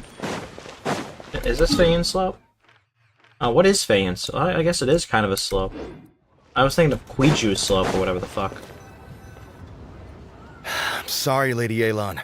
We lost him. Damn. He's too good at this. We weren't able to keep following him without being seen. How the heck did he manage to shake Yelan's subordinates? I guess Zhi didn't let his guard down. Still as vigilant as ever. No, Upe says he's much more relaxed than usual. Maybe it's just how he's wired. Perceptive enough to sense when he's being watched. But how? Don't blame yourselves. Let's not forget he was trained by Uncle Tien himself. Evading detection is not an unusual skill for him to have. If I'd asked you to tail Uncle Tien, you'd have ended up at a dead end too. It's fine. So, where did you lose him? Shinue Kiosk. He only went in briefly. Upe and I were watching outside the whole time. A few moments later, a man dressed in a completely different outfit came out. Upe had a feeling that it was him, but we couldn't get close enough to check without blowing our cover. I figured that if we spooked him, it would undo what we've accomplished today so far. Another option would have been to arrest him there and then, but without any evidence, that would have been meaningless. So I stopped Upe, and I stayed here to wait for you while that meathead went to ask around in Shinue Kiosk. Good work. The fish didn't take the bait, but that's okay. As long as he's still swimming around, we'll find a way to catch him eventually. The key is figuring out what he's trying to achieve. Let's go to Shinue Kiosk.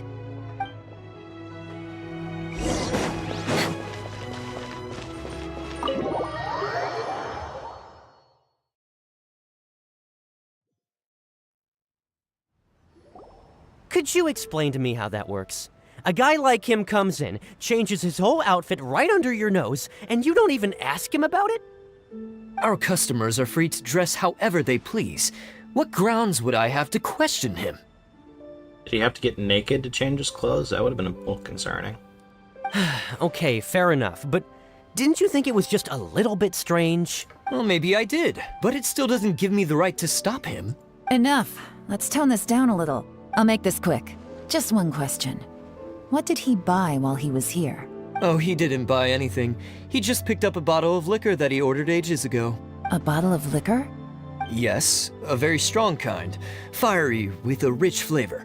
Not something the average customer would order. This gentleman ordered it in person from us a long time ago. He was only here today to pick it up. Liquor and wineware. I see. Let's go. Where to? Shigu Antiques. Guys, we're really detectives right now, guys. They call me Kyoko Kirigiri.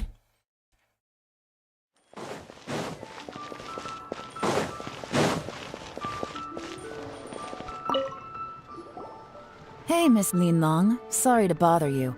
Zhi ordered a wineware set from you not long ago, right? We're friends of his. He's been telling us how impressed he is with the quality, considering how affordable it was. So we just had to come and take a look for ourselves. Sure. Which model are you looking for? We don't really know a whole lot about wineware. Let's just go with Zhi's choice. Would you be able to show us the one he bought? Zhi picked up his set not long ago. As a quality imitation of an antique wineware set, it has the look and feel of a luxury item. Just so you're aware, we don't have many of this model left in stock. And now that Mr. Zhi has taken one, I'm afraid it may encourage the price to go up a little. Don't be afraid. There's nothing to be scared of. Don't worry. Price shouldn't be an issue. I'm sure we can work something out. But I'm just a little hazy on one thing. Did Zhi's wineware set include wine glasses, or...? No. For this set, the wine glasses are sold separately. Minimum purchase is 1 glass, maximum is 4. Mr. Zhi bought 2. Okay. Thanks, Lin Long. Seems there's a little more to buying wineware than I first thought. We'll have to mull it over. Well, don't take too long. We could sell out any day now. All right, see you next time. This is turning into a real headache. I'd just like to point out that we have the self-professed Grand Master of Fieldwork here to thank for being wholly incapable of tailing an ordinary civilian without being seen. It's not like you did any better. My specialty is information trading, okay? I don't have the physical agility. What's your excuse? Fair point. Yelan, so has the plan failed? Yes. Oh, if we can't figure out where Jerry went, there's not much we can do. But why was he buying liquor at Shinue Kiosk anyway? Liquor. To celebrate? Liquor. I hardly know her. I'm gonna get shot for making that joke. I'm like kind of infringing on copyright right now. If so, it's no ordinary celebration. What do you mean? First of all, Zhi isn't much of a drinker. On some level, he hates alcohol because of what it did to his father. If he was just looking to celebrate by himself, he wouldn't spend his meager savings on an expensive bottle of alcohol, let alone buy a pair of special wine glasses. No, this is a victory feast, held in honor of Jur-E's private sponsor. Whoever this person is clearly enjoys hard liquor and has a very high status, hence the need for expensive-looking wineware. Now, where might we find Fatui who match that description, I wonder? Snezhnaya. Fatui officials. Should be either the Snezhnayan Embassy or the Northland Bank. Have both locations surrounded. Take as many people as you need. Lady Yelan, is it time for us to make our move? If so, you can count me in. Get with the program, would you? This is a covert surveillance operation. Jur-E may be vigilant, but that doesn't mean the same is true for his drinking buddy. I know the perfect people for the job. Okay, if we're trying to go undercover and be like covert and stuff, we could send in some undercover cops. I know 2 of them. We can get Sonny Crockett and Ricardo Tubbs, right? And we just have them go in, and once they get the evidence we need, we can make this happen. Whoopee monkey noises. Hello, monkey. In which case, we don't need to change tactics. Just change who we're following. Great idea! So we just need to find out who Jur-E bought that liquor for and follow them instead! But Lady Yelan, if we get caught, this could become a major diplomatic incident. I'm well aware, but don't you see? Jur-E is gambling everything on this.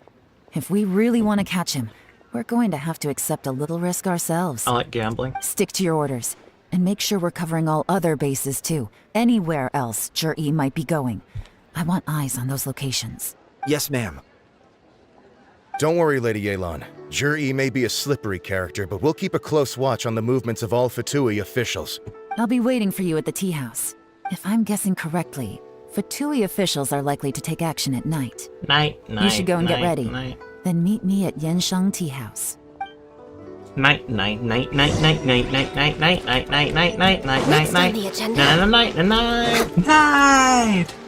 Gecko struggles in debt because of gambling. My luck's gonna change, bro. You just wait and see. Perfect timing. Wenyuan just sent word that the Fatui ambassador, Yusupov, just left the embassy alone. He's heading in the direction of Qingshu Pool. Qingshu Pool? That's the place Jur-E mentioned in his manifesto! It looks like that's where they've arranged to meet.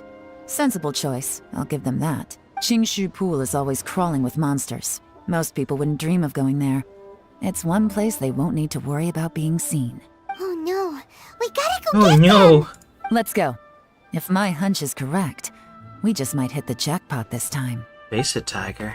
You've just hit the jackpot.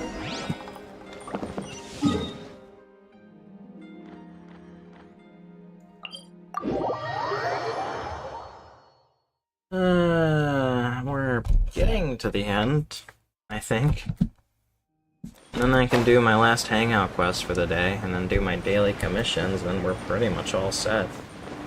This is Qingshu Pool, full of ruins, crawling with monsters. Anyone with any sense steers well clear of this place. I've looked into the place before. There's a worker's entrance somewhere around here. Follow me.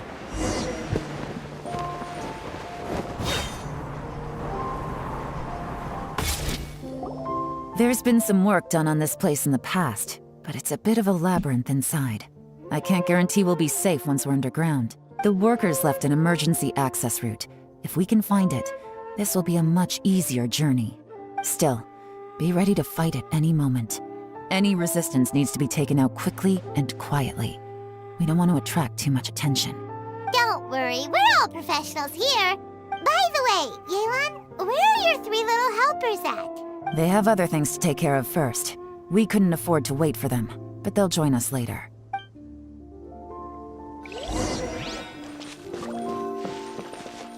I don't know how these ruins just exist like that.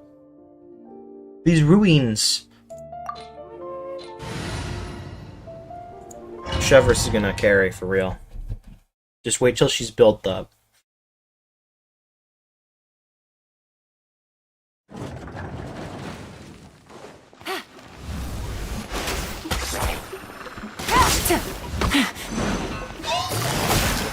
Busted!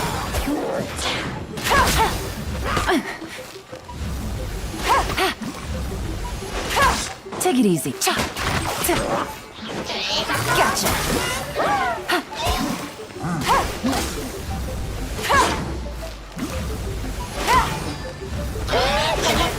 Busted! Things are about to get dicey.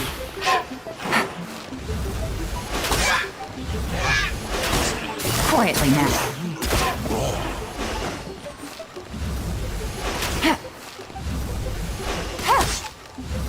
Things are about As to I get expected, dicey. But this shouldn't be too much trouble.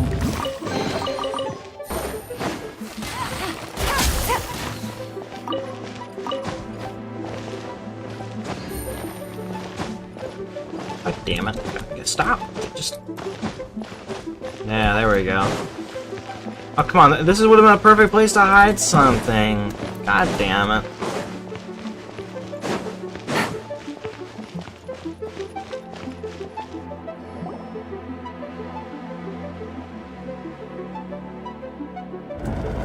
You guys see that? That's gotta be the Fatui ambassador here to meet Ji. Looks like he went through that door. That must be the emergency access route, right? Come on, let's hurry.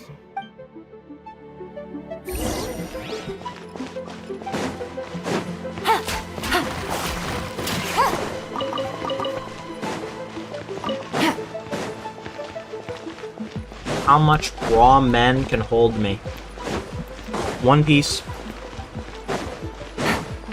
This is the construction workers' emergency access route, but it's closed tight. Trying to break through would be risky. Let's see if we can find another way.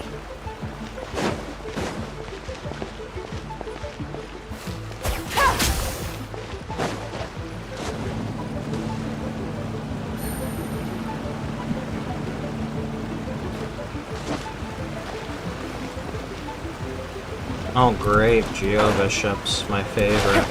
Take it easy.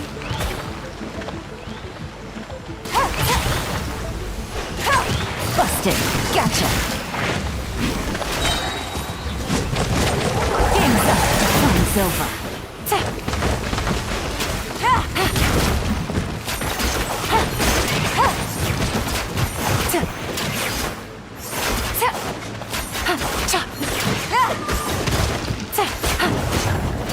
Damn. Okay, I'm starting to understand it. I'm starting to understand how she plays. Take it easy.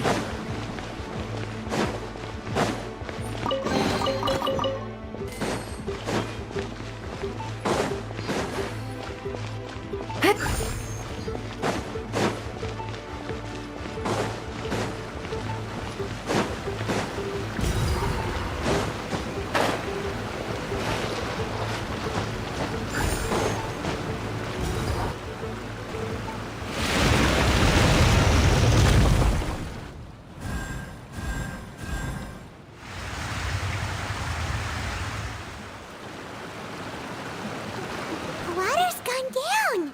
Hey, look! Is that another way through?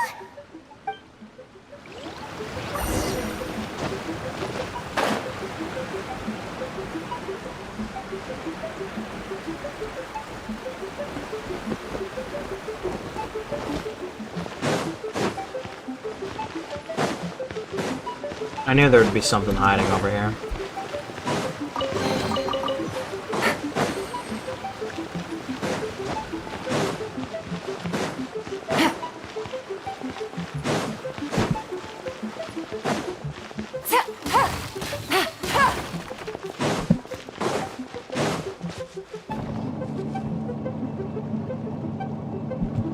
Yelan.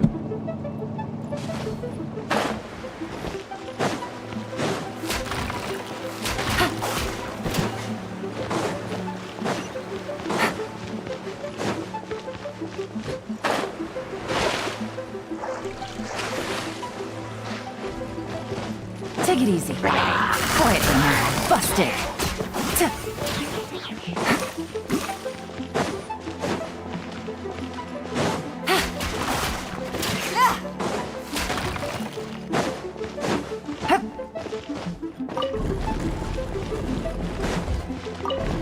Inazuma ass fucking puzzle.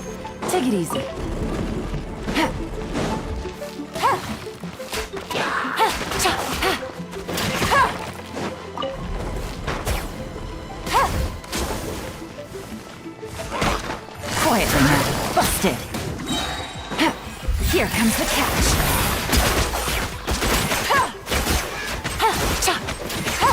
Oh my god, the normal attacks after her ult, they're so good actually. Oh my god. Take it easy.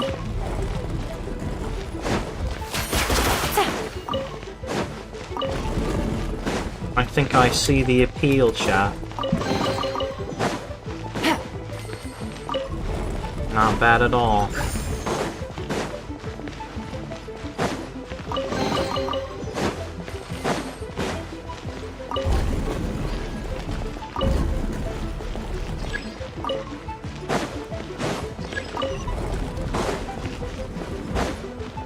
Take it easy.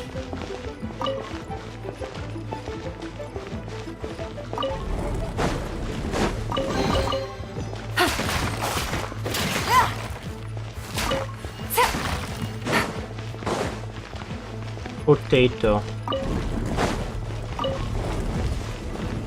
Take it easy.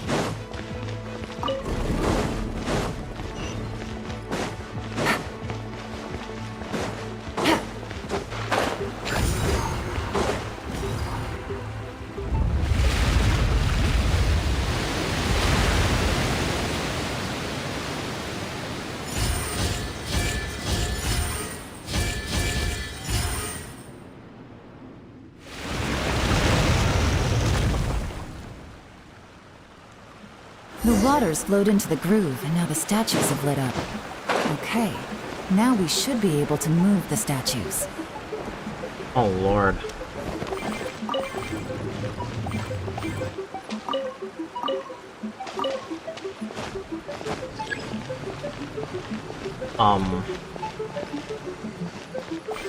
But what are we doing exactly? I don't get it.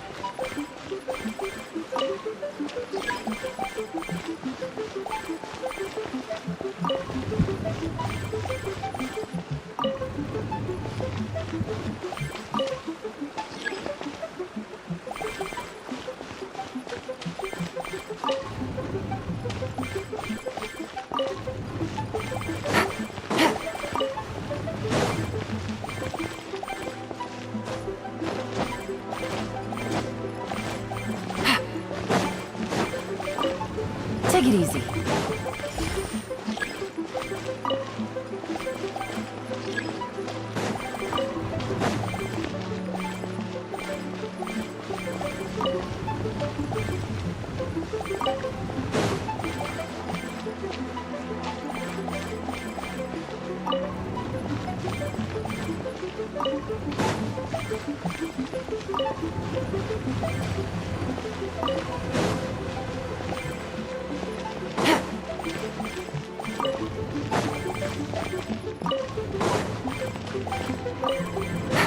You know, if I were jury right now, I think my meeting would already be done.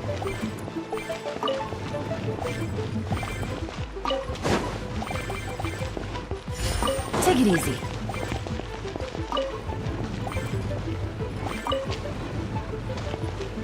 The door is open. Let's go. We should be nearly at the bottom now. Let's wrap this up.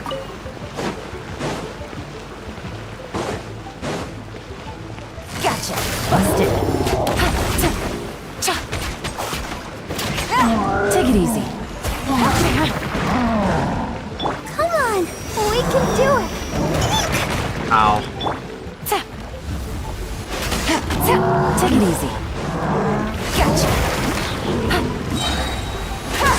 Things are about to get dicey.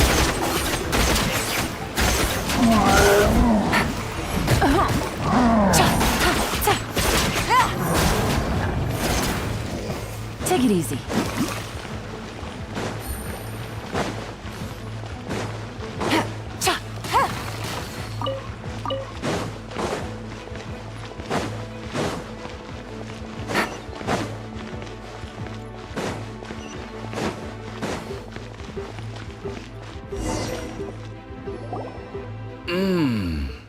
I can tell from the aroma that this is very fine liquor indeed. I'm impressed.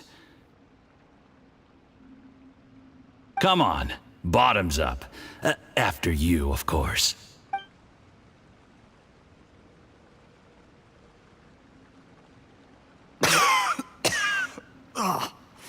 Sorry, that went down the wrong way. I've never drunk anything this strong before. It'll take me some getting used to. You'll get there. If you want to stay friends with us, you have to drink with us. I'll do my best. You're more of a lightweight than I thought. Already struggling after one glass? I thought you were made of sterner stuff. You certainly kept it together when you were poisoning your teacher's soup. Come on, another round. Less talking, more drinking. Sure. You didn't leave me much of a choice, though, did you? Just the mention of poisoning sends shivers down my spine. I'm more timid than you realize. Every time I poisoned him, I had to hide away at home for a few days because I was so scared of getting caught. Look, I know it has not been easy for you, my friend. We appreciate all your hard work. But, I have to say, you really are quite a genius at poisoning people. I mean, the poison we brought from Snezhnaya is as strong as this wine, but you found a way to turn it into an imperceptible, slow-acting poison and came up with the idea of delivering it through fish soup. What was it you said? Oh, yeah. You said the soup's fishy flavor neutralizes the pungency of the poison, and this process even makes the soup tastier as a result. How did you think of that? It struck me one day when I was fishing. I'm lucky it did. Otherwise, I'm not sure I would have been able to fool Uncle Tien. You have performed excellently. The Fatui will continue to provide the support you need to consolidate your position as Tien Shu. Of course, this is as long as you continue to do as we instruct. Aside from Qing Shu Pool, we also have some other requests for you, which we will inform you of in due course. Don't worry. Whatever tasks you have for me, I will perform them diligently. Did you hear that? It was poison! That's why Uncle Tien hasn't been feeling well recently. It's all Jurye's doing. What a nasty guy! Seize him! Hold on. Did you bring a camera? If not, you can use mine. This is quite a scene. We have to capture it for posterity.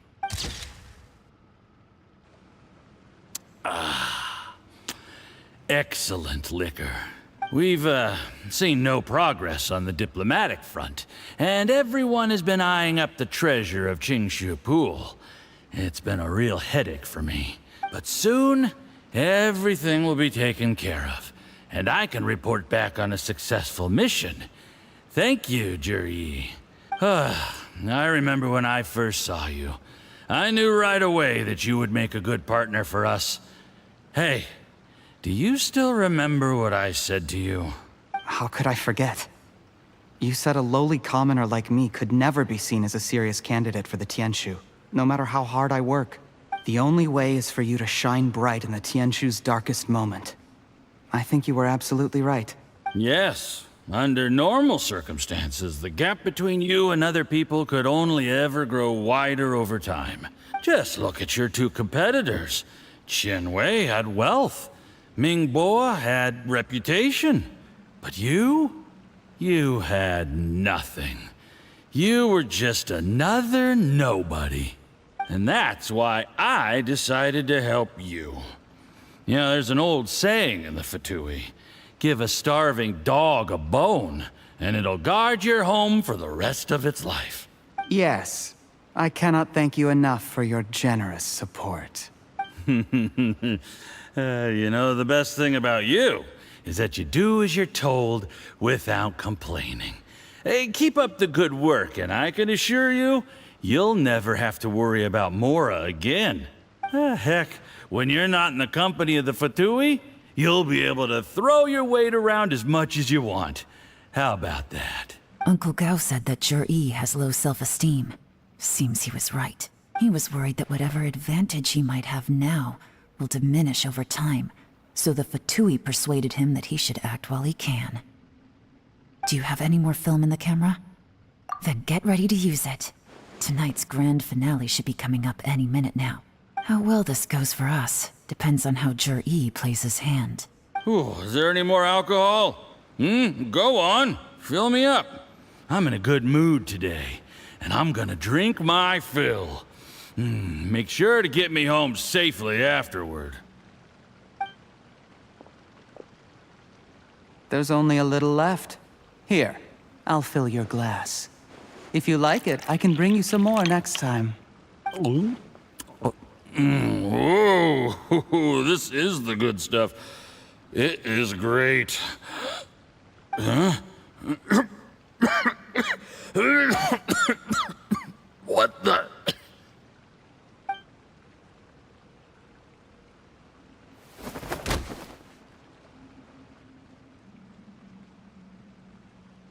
Yi, you poisoned my wine? But when? You seem surprised, Mr. Yusupov. How could you? How could I not? I've sacrificed years of my life studying and reflecting to prepare myself for this position. And in the end, I even had to poison my own teacher. You really think I'd put myself through all that just to become your little puppet? I don't want to bow down to anyone ever again. And that includes you. You imbecile. It's the Fatui who got you to where you are. Do you understand? If I disappear with no explanation, the embassy will come after you. They'll get to the bottom of this. Mark my words. Do you see the haystack in the corner? Underneath it is a pile of explosives. And next door in the dark room are the 3 undercover agents you sent to infiltrate the Black Cliff Forge. I'm gonna stay here till I see you slip into unconsciousness. Then I'm gonna set this on fire. Once the flames burn through the hay, they'll ignite the explosives, the ruins will collapse, and everything will be buried. What do you hope to? I took the liberty of leaving some evidence of your contact with the undercover agents at the Black Cliff Forge. It won't take long for people to join the dots. 2 missing person cases will become 1 as the truth gradually reveals itself. The Fatui planted undercover agents in the Black Cliff Forge to steal their signature ruin-grade explosives. Their plan was to blow through the solid floor tiles in the dead of night and seize the treasure of Qingshu Pool. But things didn't quite go to plan. Mistakes were made that led to the accidental deaths of the entire crew. Faced with the overwhelming evidence, the embassy won't investigate this any further. In fact, they'll be only too happy to blame it all on a rogue operation by you. It explains why you acted alone, while exonerating the rest of the embassy of any liability. Of course, none of that will have anything to do with me. When all of this comes to my attention, I'm afraid I'll have no choice but to cancel the Qingshu Pool redevelopment plan immediately. I guess then, I'll be Tianshu in my own right, with a clean record and well out of the Fatui's reach. Yi, do you really think you're gonna get away with this? The Fatui has a record of everything. That includes the poison, all interactions between us, even my trip here tonight. After I die, they'll come looking, and they'll get to the bottom of this. A record? Oh, you must mean the one in the hands of your second-in-command, Theophan? What? How do you know about that? Because when you contacted me, I also made contact with your associates. I have Theophan to thank for providing me with the poison I used on you today. He'll help me tie up all the loose ends. After all, your untimely demise comes with a few perks for him. He has been eyeing your position for a long time now. That traitor! Yi, you... Shh. Relax. It's over. After tonight, everyone gets what they want. And anyone else in the know is either my accomplice or about to be taken out of the picture. Sweet dreams, Mr. Yusupov.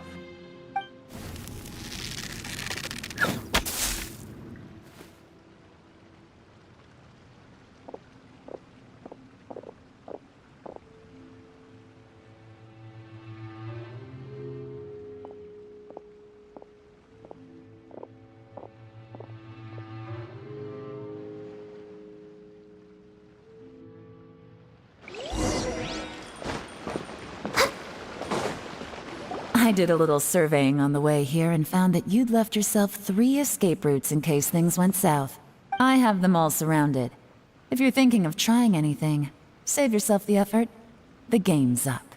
We were here the whole time and have pictures of everything. They came out pretty nicely. Want to see them? The game's up? Forgive me, I'm not quite sure what you're referring to, Miss Yelan.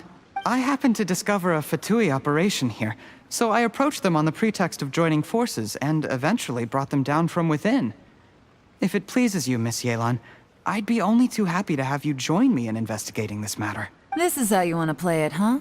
Fine. You do you. All we need to do to convict you is establish that the poison in his system is the same as in Uncle Tien's. Nothing else you wanted to add? Let's leave it there then. Time to go. One wrong move and it all comes crashing down. I should have been more careful. You followed him here, didn't you? I was so focused on keeping myself out of sight, I forgot he was a potential liability. Let's talk about this, Yelan. I gave you my word that I would live up to the Tianshu name, and that much I can still guarantee. Your point being? When I take office, I can guarantee that I will act in your best interests. In fact, all of you here tonight can expect very generous treatment in the future. I don't deny that I used underhanded methods to get here. But given my lowly origins, what other choice did I have? You still don't get it, do you? Even now. What do you think? Exactly. Jur-E, clever people can always come up with a good excuse. But while you might be able to get other people to believe you, you'll never be able to deceive yourself. There's nothing wrong with wanting to win other people's respect, but when has Uncle Tien ever looked down on you? He was like a teacher and a father to you, but you chose to repay that by poisoning him. Whatever positive goal you may have started out with, you threw it away in that moment. That's enough. Of course. What makes this even crueler is that you managed to convince yourself there was no other way. Uncle Tien was always going to give you this opportunity, even if you'd done nothing at all. Out of everyone in the world, he is the one who trusts you the most. So much that he drank your fish soup without doubting you, not for 1 second. That's enough! That's enough.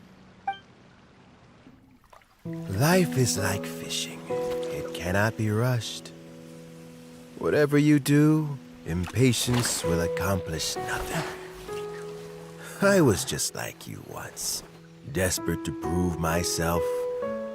Only later did I realize things do not always turn out the way you plan. But you have to keep calm to carry on. You're still young. Be patient, believe in yourself, and don't look outside yourself to prove your value.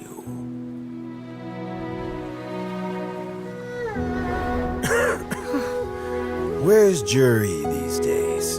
It's been a long time since he last paid me a visit. Maybe he's just busy. Well, next time, if he doesn't bring a pot of piping hot fish soup, don't let him in.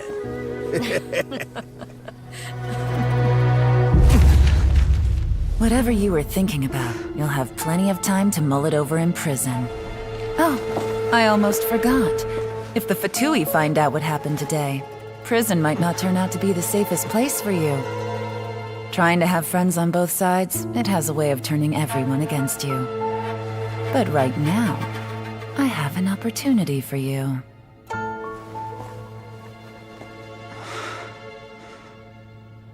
Huh?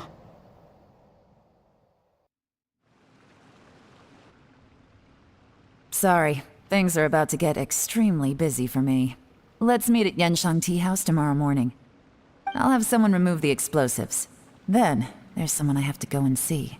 Need our help with that? No, it could be dangerous. You should leave this one to the professionals. Don't worry, as long as they're willing to cooperate, this'll be a straightforward deal. Get some rest. See you tomorrow. We're almost done with the story quest.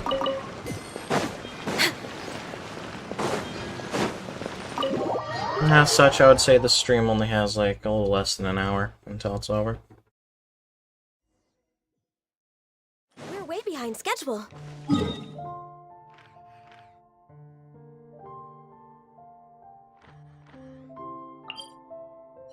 Actually, I don't even know if I have to, like, do my daily commissions, really.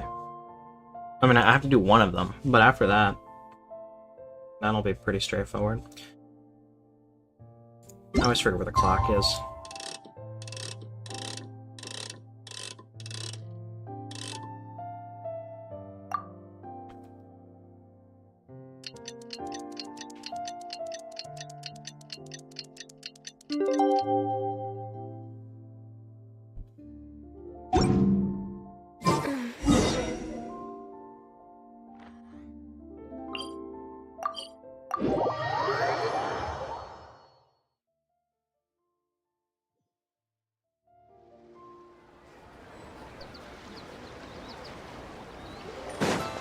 Next on the agenda.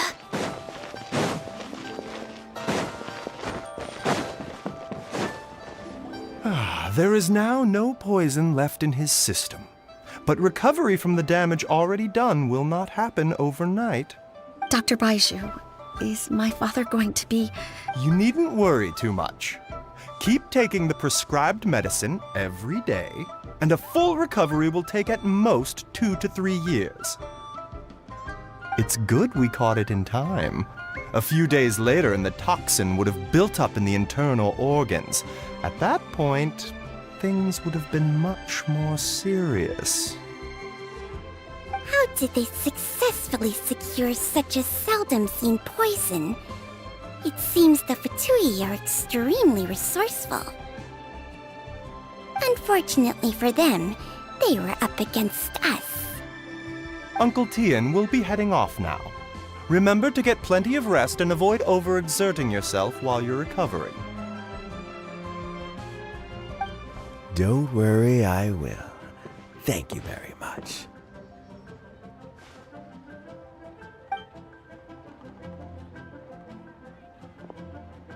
Ah, you're here too?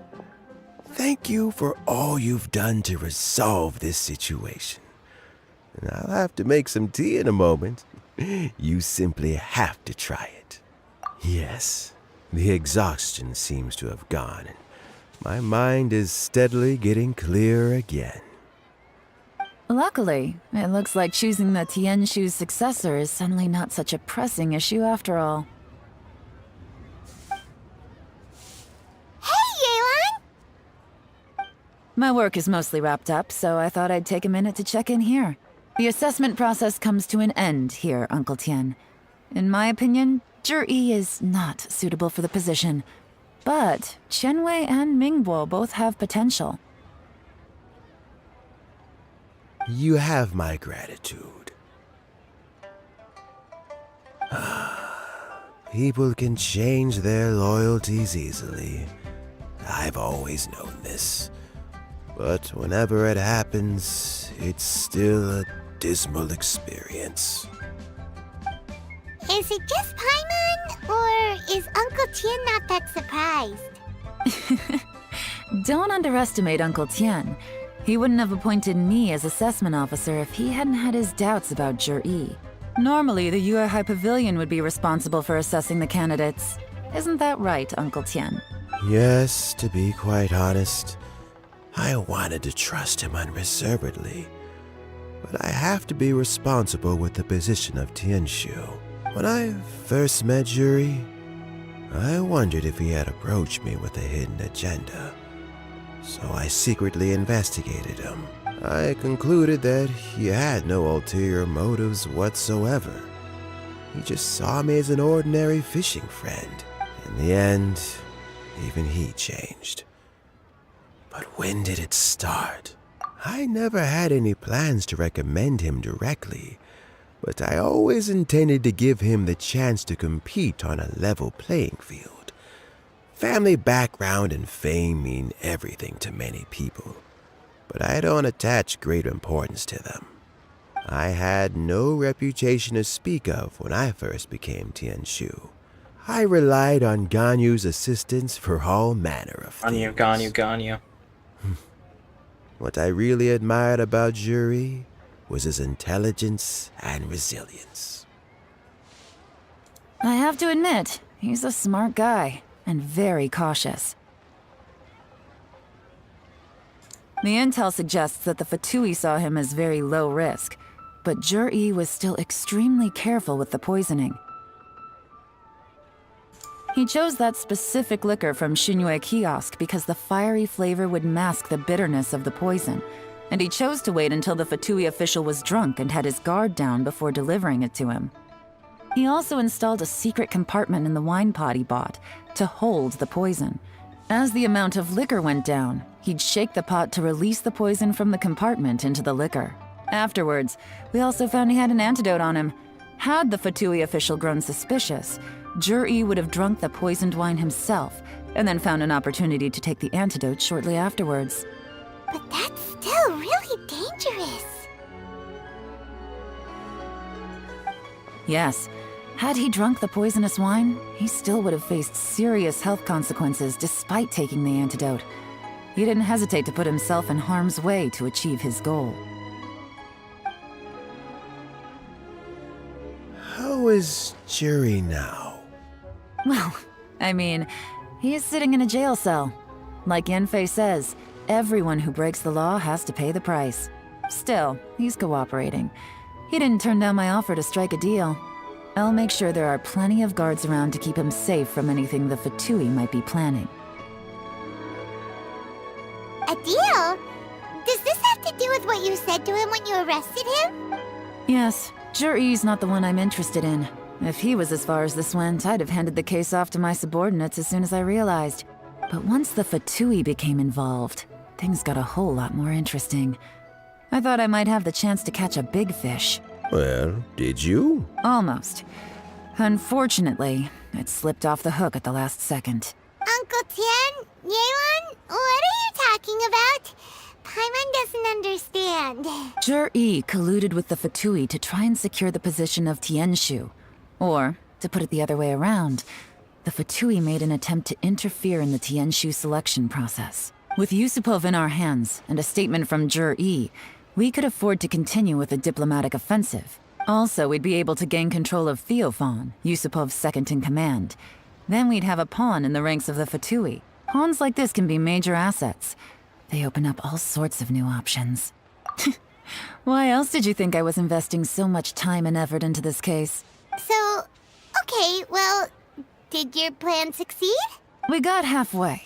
The first part went off without a hitch, and we passed all the information on to Lady Ningguang. But when we tried to make contact with Theophan, he was gone, along with all the evidence. The Fatui must be spying on us. Otherwise, they'd never been able to respond so quickly. I found out from other sources that the Harbinger, Regrator, got involved. The Fatui's main forces aren't concentrated here. Regrator was only treating this as a peripheral concern. It's a pity that Theophan got away.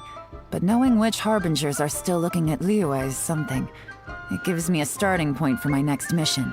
I have to ask, Yelan, do you have any desire to take over the position of Tianshu yourself? I remember you showed some interest a few days ago at Yenshang Tea House. In my estimation, you are more than competent. Oh, that. I was obviously joking. I prefer my current life. There's danger and there's excitement. Although it'd still be a behind-the-scenes role. As Tianshu, I wouldn't have the chance to get involved in anything truly clandestine or face any real danger. All right, I'm done here. Time for me to go. I'm heading off again in a few days, and I still have to prepare. Where are you off to this time? As you might have guessed, it's for me to know and you to find out. But I'm sure if you keep going as you are, getting yourselves involved in other people's business all the time, you're sure to get caught up in another misadventure before too long. Maybe I'll see you the next time danger beckons. Until then, keep your wits about you. A lot of people are watching you for a lot of reasons. If you have any more questions, just ask Uncle Tian. After the recent turn of events, I'd say he owes you one, wouldn't you?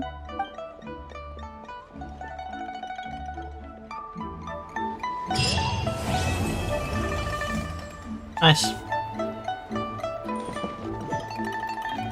What would you like to know? Something I've said to Jury, Qinwei, and Mingguo before is that while cunning and scheming are quite crucial, even more important than this is staying true to yourself. Jury and Ambassador Yusupov each saw each other as a means to an end. They thought that if they could just outsmart their opponent, they would emerge the final victor. And yet, in the eyes of Yelan and Regrator, they are but pawns in a much bigger game. Scheming is an endless endeavor. If you can't cope with it, you're better off staying out of it. It gives you a much clearer view in any case. Everyone has self-interest, but you cannot let it be your master. So, don't fight over fleeting gains and losses. Rather, focus on the direction your heart is leading you, and keep moving forward. What would you like to know? I first met Yelan when she was very young. Even back then, she was extremely tough, and she kept her cards close to her chest. An old friend of mine once privately commented to me that Yelan is always smiling, but never with her eyes. She is a very dangerous person. Something of an exaggeration in my view. At least, I know she would never hurt the people she trusts. What would you like to know? Regrator is the 9th of the Fatui Harbingers, though likely the first among them where wealth is concerned. However, his wealth is not a mere question of how much more he has to his name. He has a very unique understanding of wealth, and what he's planning may very well shake the world to its core.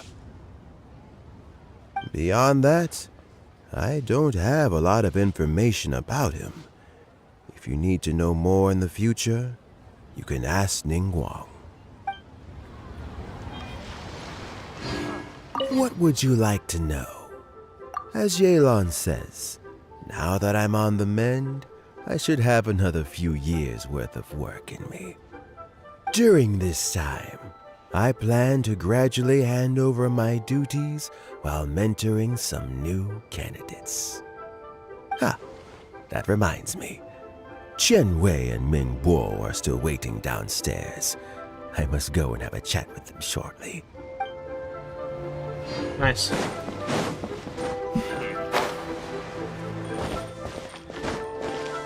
So Jerry is already in prison, I guess? You think? He poisoned Uncle Tien. I still can't believe he'd do that. Why the long face? Nothing. I think it's a great shame. I always thought he's very smart. If he became Tianshu, he'd be able to accomplish many things I could never hope to. Don't feel bad. I'll admit he was a strong contender, but give me 3 years and I'll overtake him. When I become Tianshu, I'll make you my deputy. Like the sound of that? Start by working on your temperamental issues. If you can't keep your cool, your work will suffer. Right now, you still have a long way to go before you'll be eligible to take the Tianshu position. I'll get there. One step at a time. And then, before you know it, there'll come a day when you won't be able to find a single flaw in me or my work. First things first, though. Let's go and talk to Uncle Tien. I've been debating, Chad, and I think that there is a possibility that I don't wait for a sale for GTA 6, but there's no way I'm buying a console for it.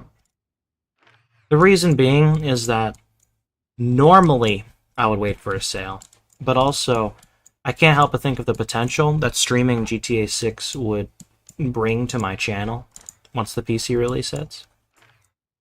And as a channel that is struggling, I think it'd be very nice to have that little boost.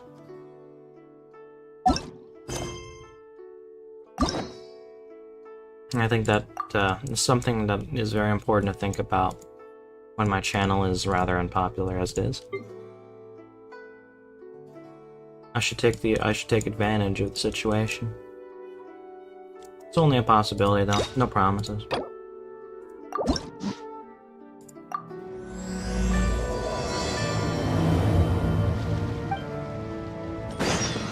We're way behind schedule. Through the police station? God damn, Cookie Shinobu's fucking gotten arrested, bruh. It's over for her.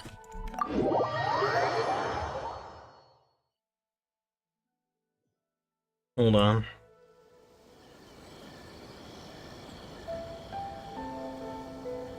Gotta check something real quick.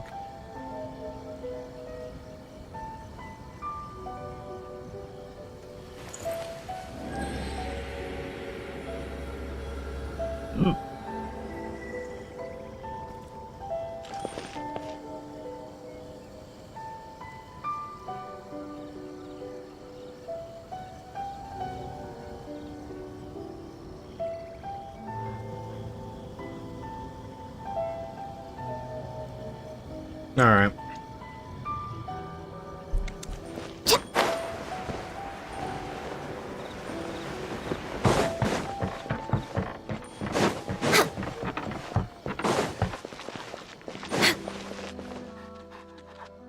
I do apologize.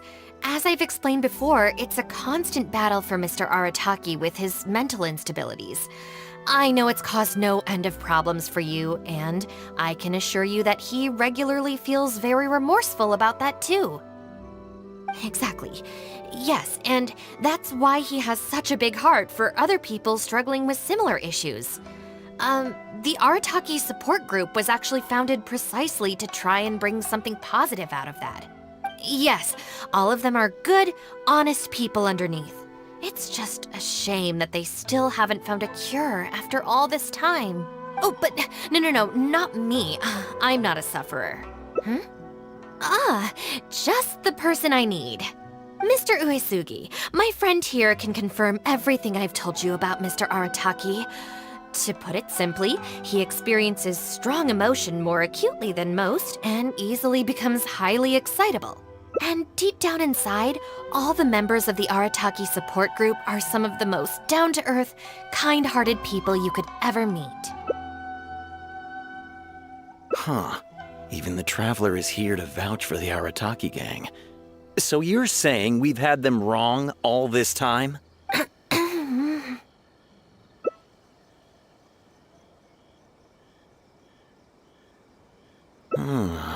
You make a good point.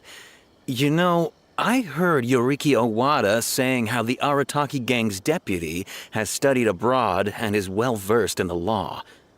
I was wondering why someone with that much talent would choose to stay with the Arataki gang. Here's the thing, though. We have solid evidence that those three were illegally posting flyers everywhere, and we've received a lot of complaints from members of the local community. I appreciate what you're saying and everything. I'm just not sure I can let them off so easily. Please accept my sincere apologies once again for all of that. Mamoru and the others probably believe that they would be able to reach more people in need this way. Unfortunately, they were so eager to help that they ended up causing more problems than they solved. The Arataki support group assumes full responsibility. We will work quickly to restore the clean and tidy living environment that the community quite rightly expects. But with only myself available, I'm afraid that it could take a very long time to remove all the flyers. Having their help would have made things much quicker. I'm just a little concerned that if progress is too slow, the complaints will only keep coming, which ultimately only makes more work for you and your colleagues. All right, fine. I'll go fetch them. But don't think I'm gonna make a habit of this. Finally! We're saved! Hey! I knew Shinobu wouldn't abandon us! What up? The Arataki gang is back in town! Sorry, they're getting a little overexcited at the prospect of being able to serve the community. All right, guys. Make sure you get every last one of those flyers back, okay? And don't forget to apologize to the residents and ask for forgiveness. I assure you, there won't be any problems. Will there, guys? Yes. No problems. We'll be sure to get the job done. I really hope letting them go was the right decision. They better not cause any more trouble.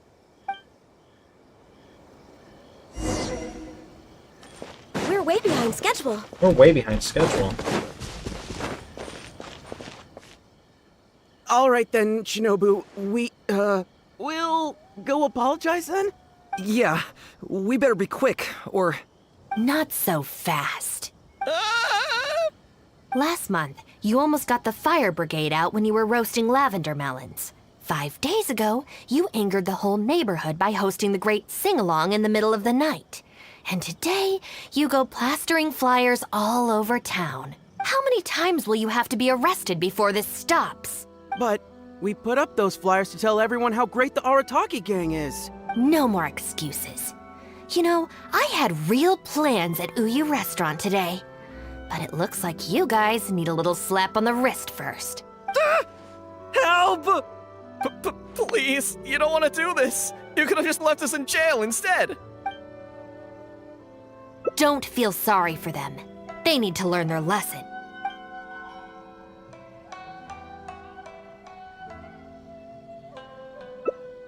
Yes, yes! Shinobu, please just let us go apologize. If someone else complains, they'll only arrest us again. And then you'll be forced to help us out again. I suppose I'll have to teach you a lesson later. So then, where did you post all your flyers, Well, we left a few on the counter at Shimura's. We figured that people might take a look while they're eating. Also, the bulletin board at Tsukumomono Groceries. And, also... Just say it. Right, of course! Also, on the mountain path leading up to the Grand Narukami Shrine. We wanted to send the message. Why pray for the gods when you can call for the Arataki gang? But we only distributed a few before a terrifying fox lady appeared right behind us. Don't make me relive the memory. Well, anyway, by the time we recovered our wits, we were already at the police station. We were actually pretty relieved to be there, under the circumstances. Yeah, because it meant we'd escaped from the fox lady. Huh? Shinobu, why are you looking at us like that? It looks like I need to knock some serious sense into you after all. You said it was just gonna be a slap on the wrist! We've learned our lesson, honest! Help! No, anywhere but the shrine. Shinobu, we're gonna go apologize to Kanbei now. Bye! Oh, yeah. And Aoi too! Hey, wait up! I swear I've never seen them run that fast before. Of all the places they could cause a scene, they just had to pick the shrine. I guess I'll have to suck it up and go sort this out. It's not that I don't know anyone there, it's just... Okay, fine. It'll probably go more smoothly with you there. The sooner this is over, the better. I don't want to spend a second longer at that place than I have to. Anyway, thank you for coming with me.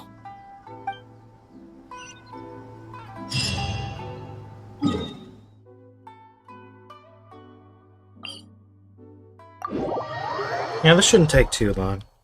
Hangout events never usually do. Next on the agenda. Let me check something. 1 day, 16 hours.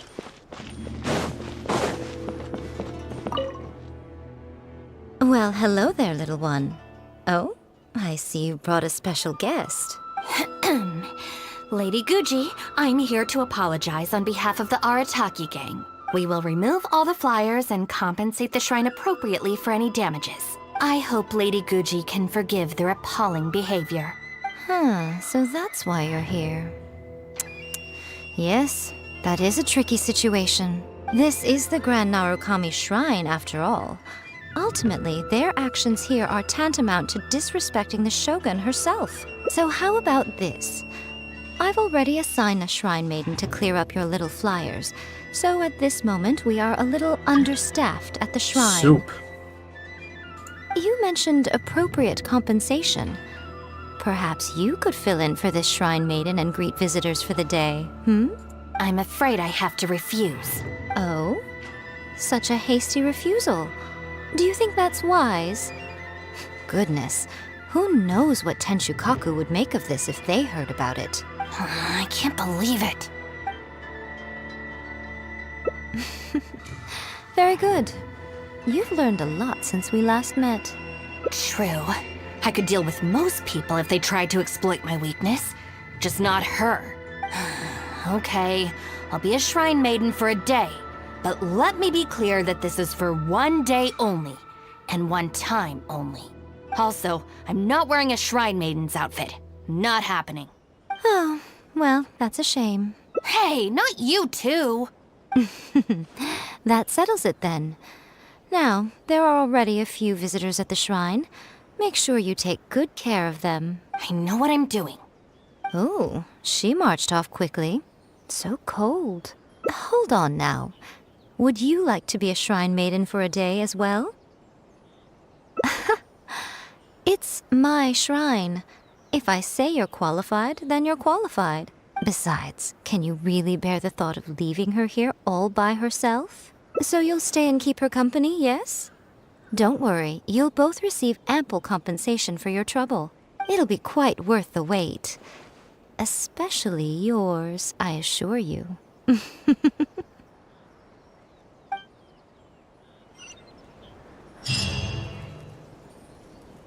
We're way behind schedule. Narukami, please. Oh.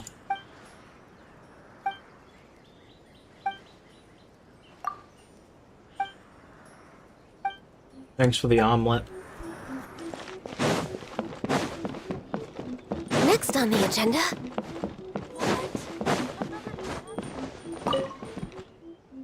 Oh, should I take the risk or... Huh? Who are you? You're Shrine Maidens? They sure dress different these days. I suppose this is the Grand Narukami Shrine, after all.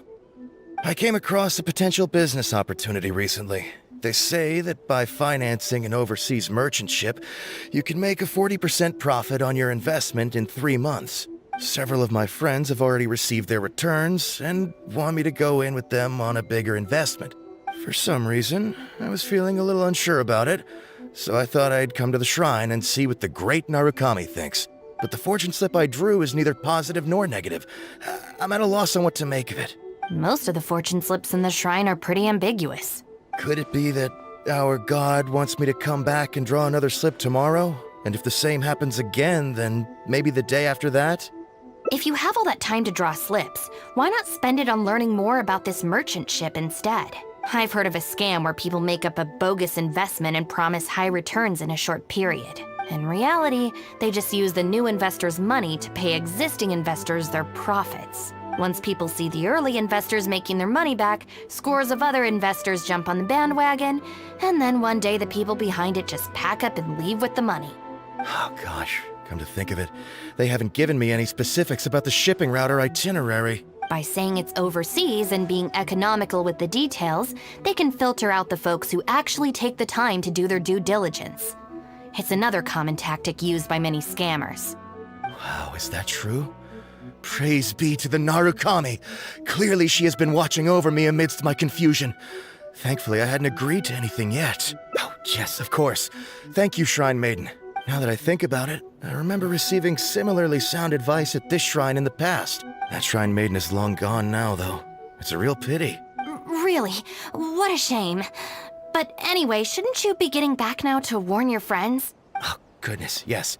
I'll go and warn them all right away. Here's hoping he manages to stop his friends in time. Right.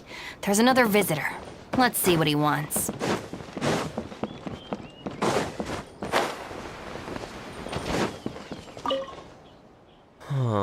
It seems even a change of scenery won't get the creative juices flowing. Who are you? Shrine Maidens. Huh. I guess I could give that a try. Oh, this was the chief editor's idea? Then no wonder it's so novel. I, on the other hand, am all out of ideas.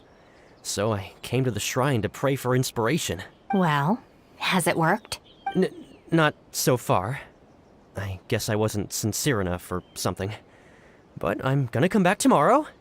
I'm sure I'll stir the heart of our god eventually. Have you ever thought about going traveling? Inspiration comes from life experience.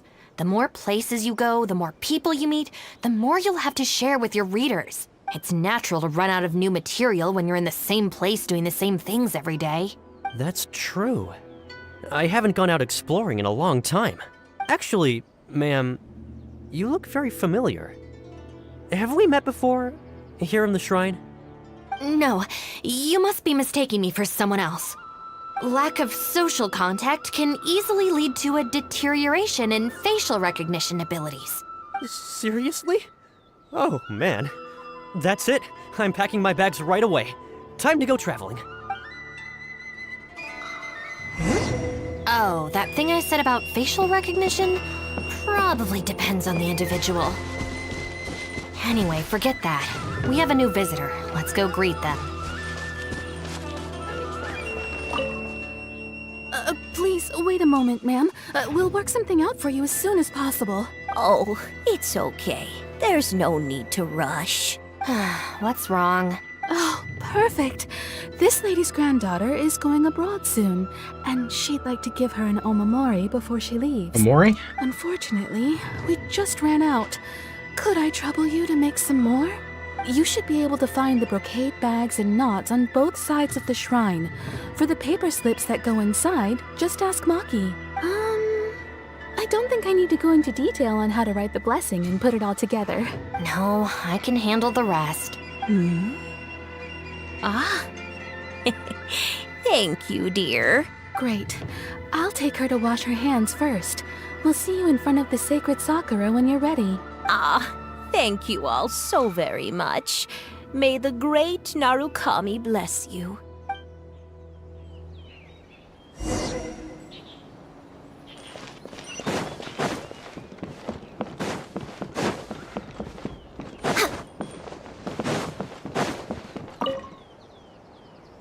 You need paper slips for omamori blessings? I have a few right here. Oh, but I'm afraid I don't have a pen. Don't worry, I got it. Next on the agenda. Brocade bags, check.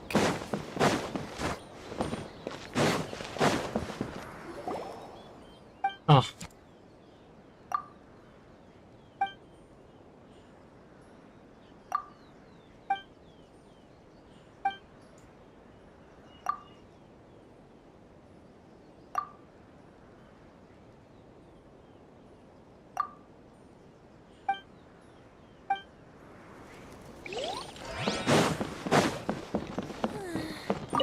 So this is where the knots are. That's everything. Let's go give it to the lady. Ah, there you are. Is the omamori ready? Almost. I just need to write the blessing. 1 second. Here, ma'am. Please, come and pray over here. Oh, great Narukami. Please watch over my granddaughter and keep her safe on her journey. Ugh. This is a job for a real shrine maiden like Inagi. I wouldn't be suited to it. There are some things that mortals are powerless to control. Sometimes praying to the gods is the only thing people can do. Not to mention that the omamori will mean a lot to our granddaughter. Maybe it'll encourage her to stay safe on her travels? So in terms of the outcome, it's beneficial. The only people I can't stand are the ones who don't think for themselves and at least try to solve their own problems. By relying on the gods for everything, all they're doing is neglecting themselves and those around them. No, that has nothing to do with it. The reason I don't want to be a shrine maiden is that I don't enjoy it. But enough about that. It looks like they've just about finished, I think. Let's go over there and say our goodbyes. Thank you ever so much. When my granddaughter returns next year, I promise to bring her here so we can pay our respects together. You're welcome, ma'am. Make sure to watch your step on the way down. I will. Don't you worry now. I've walked this path many a time before. Oh yes, I don't believe I've thanked you yet, have I? Thank you for the omamori. I'll make sure that my granddaughter keeps it with her. You're welcome. Just doing my job. It's been a long time since we last met each other at this shrine, hasn't it? So, you finally came back?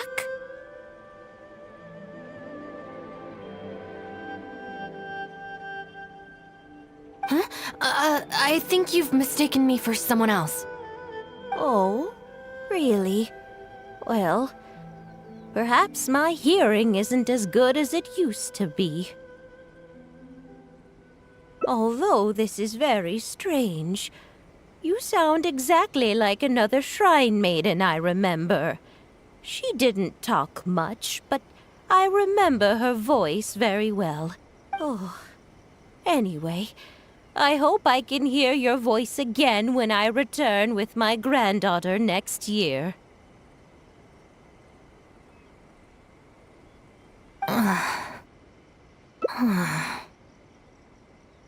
Yeah, you're right. I once did a stint here as a trainee shrine maiden. It was arranged by my family. Unfortunately, I have no happy memories of that period. I just remember the way my family would nag me about etiquette and remembering the rules every time I left the house. And how they'd interrogate me every time I got back from the shrine to check that I'd been on my best behavior and hadn't upset any visitors. Not once did I get a simple, "Have a nice day," or "Welcome back." I couldn't take it anymore, so I quit. I was determined to be anything but a shrine maiden. So I studied bookkeeping, worked as an editor for a while, even sat for some exams to qualify as a chef.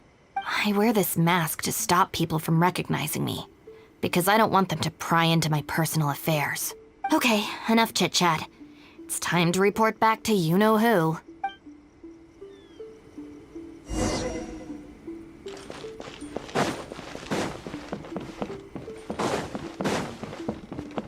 Next on the agenda...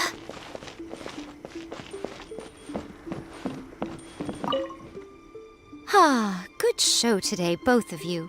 It was so much fun to watch. Would you be interested in continuing to work as shrine maidens? Or perhaps you'd like to work as editors at Yai Publishing House instead? It would be a terrible shame to let such fascinating individuals slip away out of my reach.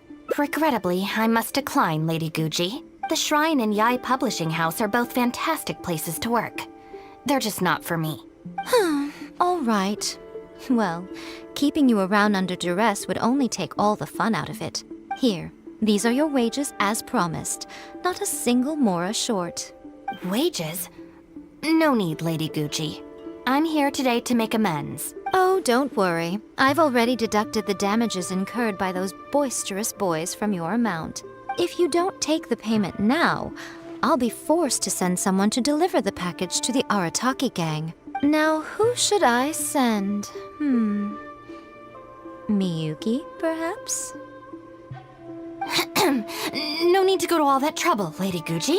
I'll take it today. Good. How about you, little one? I trust you don't have any reason to refuse. That's more like it. One more thing. You mustn't open the package until after you leave the shrine. Otherwise, you will be cursed with bad luck.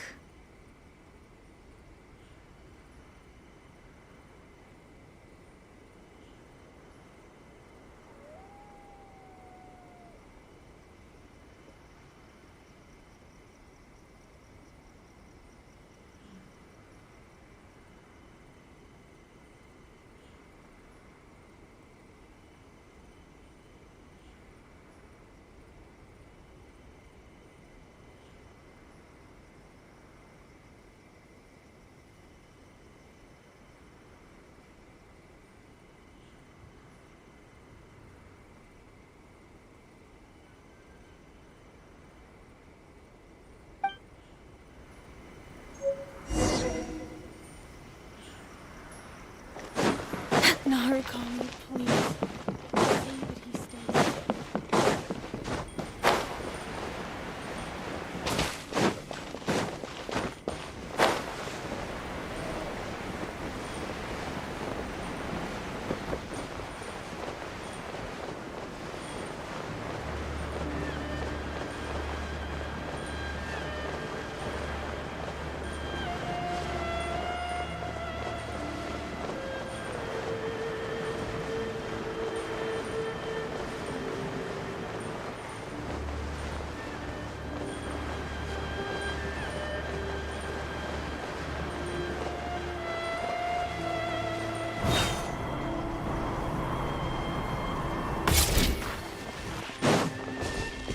We're way behind schedule.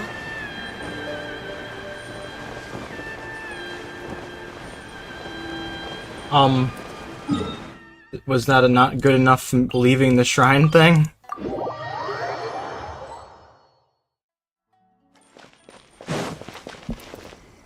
Oh. This should be far enough. She's always saying things like that. There's probably nothing in here but plain old Mora. Let's see. Yep, just Mora. Oh, wait, what the?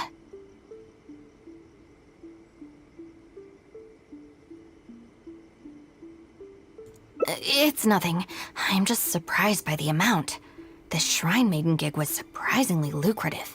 Definitely not. No amount of Mora could make me enjoy that job. Let's see your share then. With no damages deducted, it should be even more, right? Huh, that's weird. It's just a single thin sheet. Wait, what are you laughing at?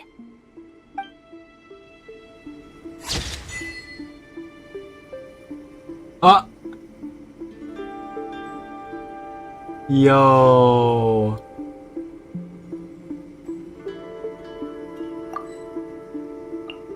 Alright, chat, we're almost done here.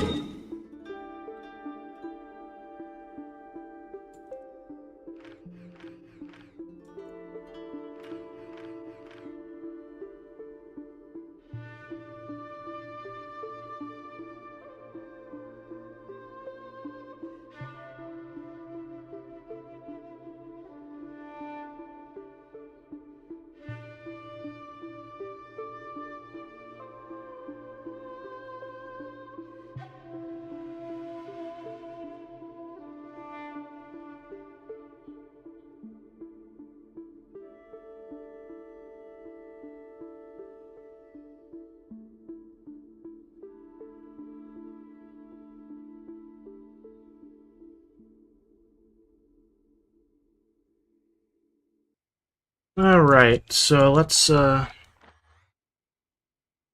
finish that one commission.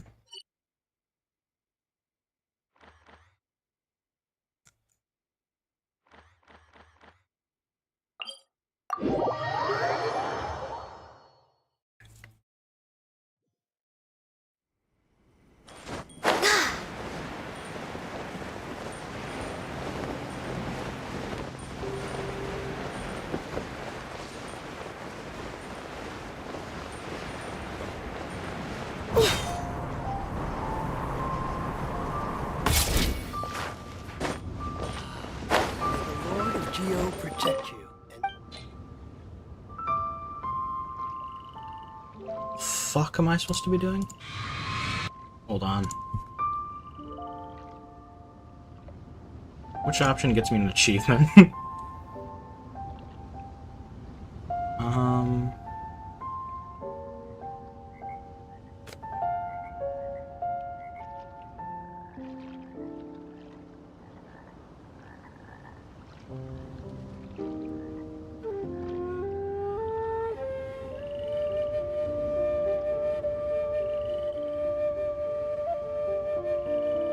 Okay, I see. Let's get the Glaze Lily out of the way. Actually, no, let's go in order of what the wiki page is telling me.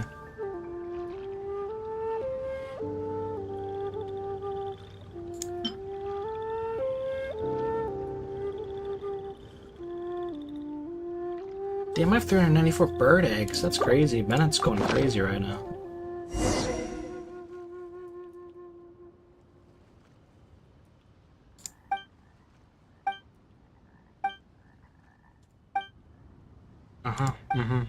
They built this city.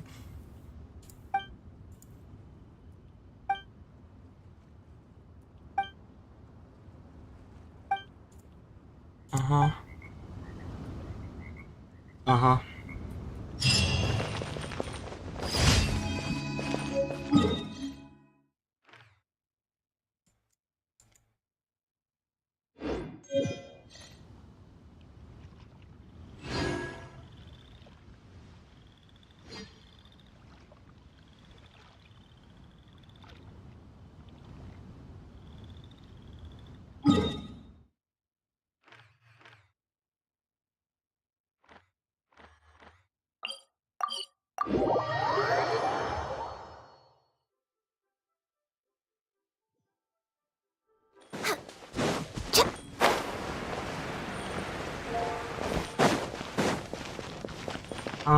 Okay, so... Gabagool. We're way behind schedule. Add Astro.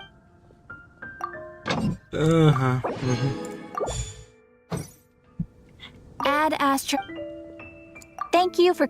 Thank you for No problem. Got them anytime. Okay, so... Let me look at stuff. We're almost done. We're almost done right now, chat. We're almost done.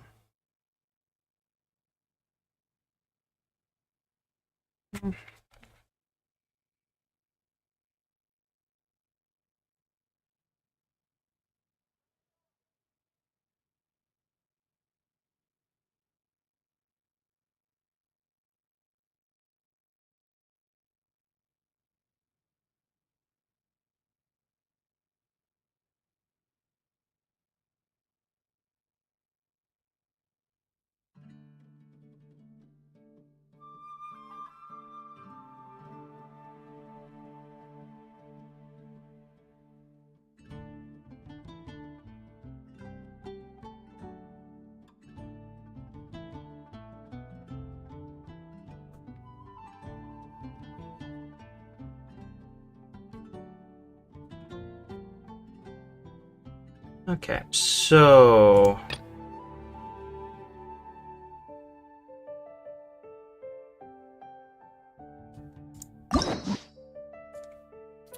we have 3 Hangout quests. Okay. Lot. So, next time we stream Genshin in like a very long time. Hold on.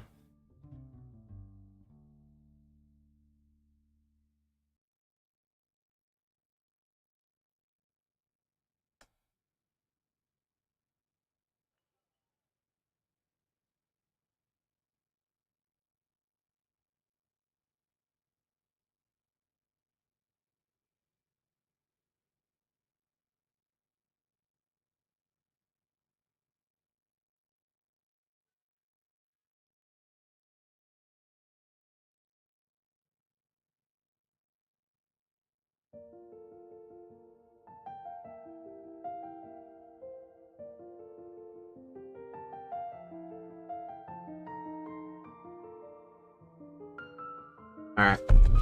I was just planning.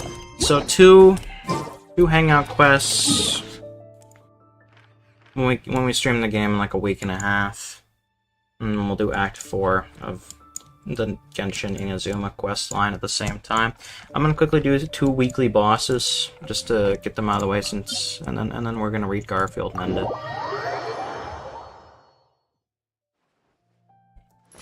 So I'd say we'll be off this game in about 5 minutes tops.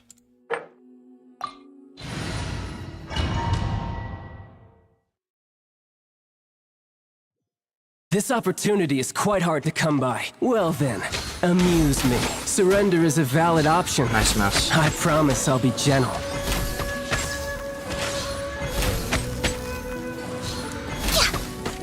You've made some progress. Guess I should take you more seriously.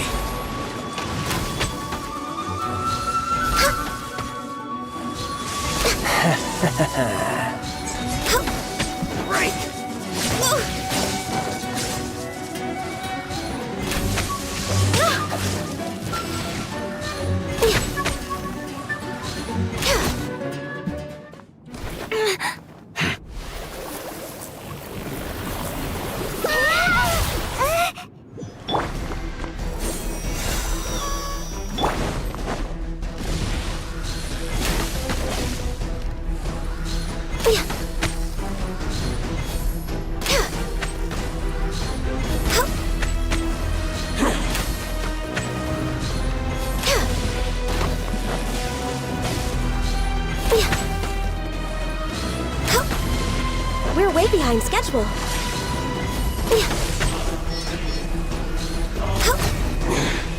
You're cut above.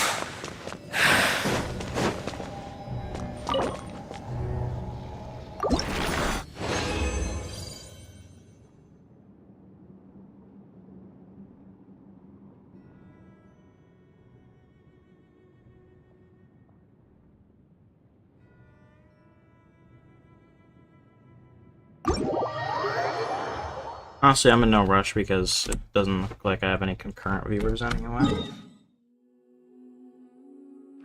Well, I'm not really surprised about them. This is a yapping stream, pretty much.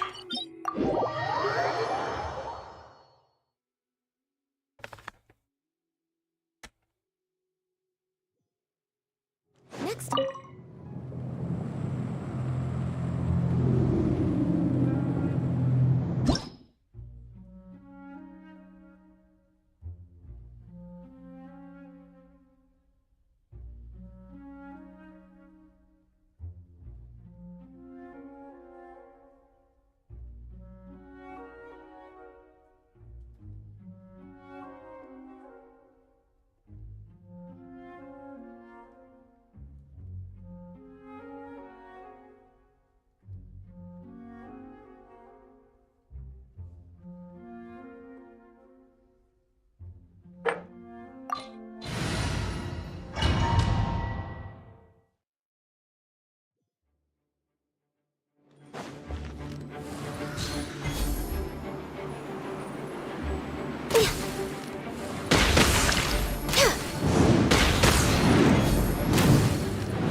Nice.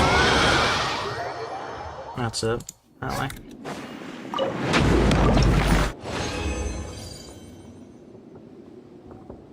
Cool, nothing interesting.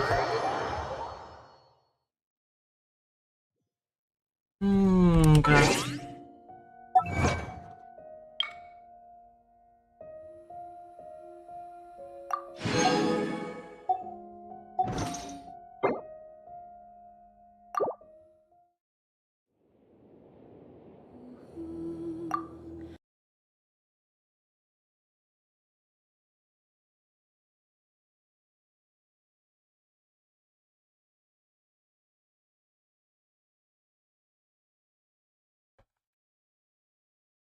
Garfield time, chat.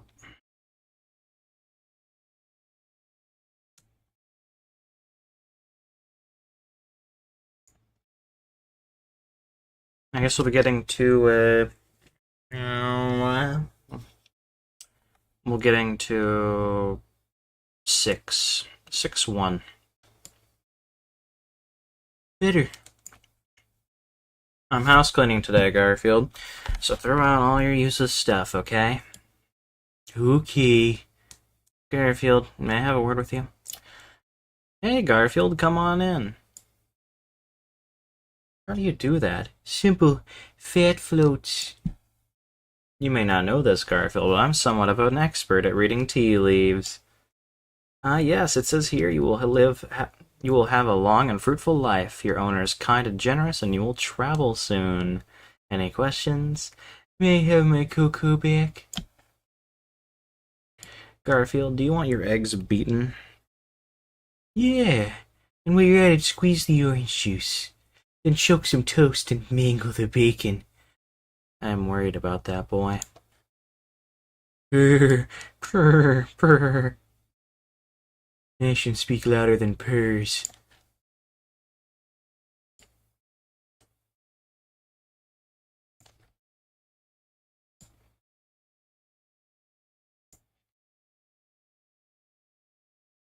I spit out the hole. What? Let me guess, it's time to trim the Christmas tree, right? You must be psychic. Come on, Odie. Sooner we get to bed, the sooner it'll be Christmas morning. Christmas Eve is the longest night of the year. I imagine it would be shorter if we could ever fall asleep. Merry Christmas, Garfield. Open your presents, buddy. What's the hold-up? I'm just savoring the moment. This is my favorite morning of the whole year. All our differences are set aside, and all the love we feel for one another is wrapped up in the gifts we have made with care. I love Christmas. Enough of sentiment. Gimme. What a great Christmas. John gave me the perfect gift. Food. Hey, Garfield, are you enjoying your present? I've never seen a radio made to look like a hamburger. Hey, Pookie, I need a hug. It's impossible to give a hug without getting one back. Oh no, I'm being hugged. How dare you hug an unarmed cat from behind? I feel pretty good, actually. Do you boys want to go out? Well, do ya, huh? Do ya? Open the darn door. The direct approach is the best approach. It's just about time. Yep, there's the 825 Pi right on schedule. Well, if it isn't RX2, the talking scale, how are you today, fella? I'm depressed. What could a scale possibly be depressed about? How would you like to be stepped on every day and called a liar? Good point. Do you want to go out, boys? Do you? Do you? Okay, go for it. No, we're too tired. What are you doing with those binoculars, Garfield? I'm checking something out. Yep, I was right. There's boredom just as far as the eye can see. Nobody takes me seriously. Not even me. This is for you. Mail? For me? Wow, I'm important. I'm somebody. Hey, wait a minute. This is addressed to Occupant. Are you ready for lunch, Occupant? It's Mr. Occupant to you.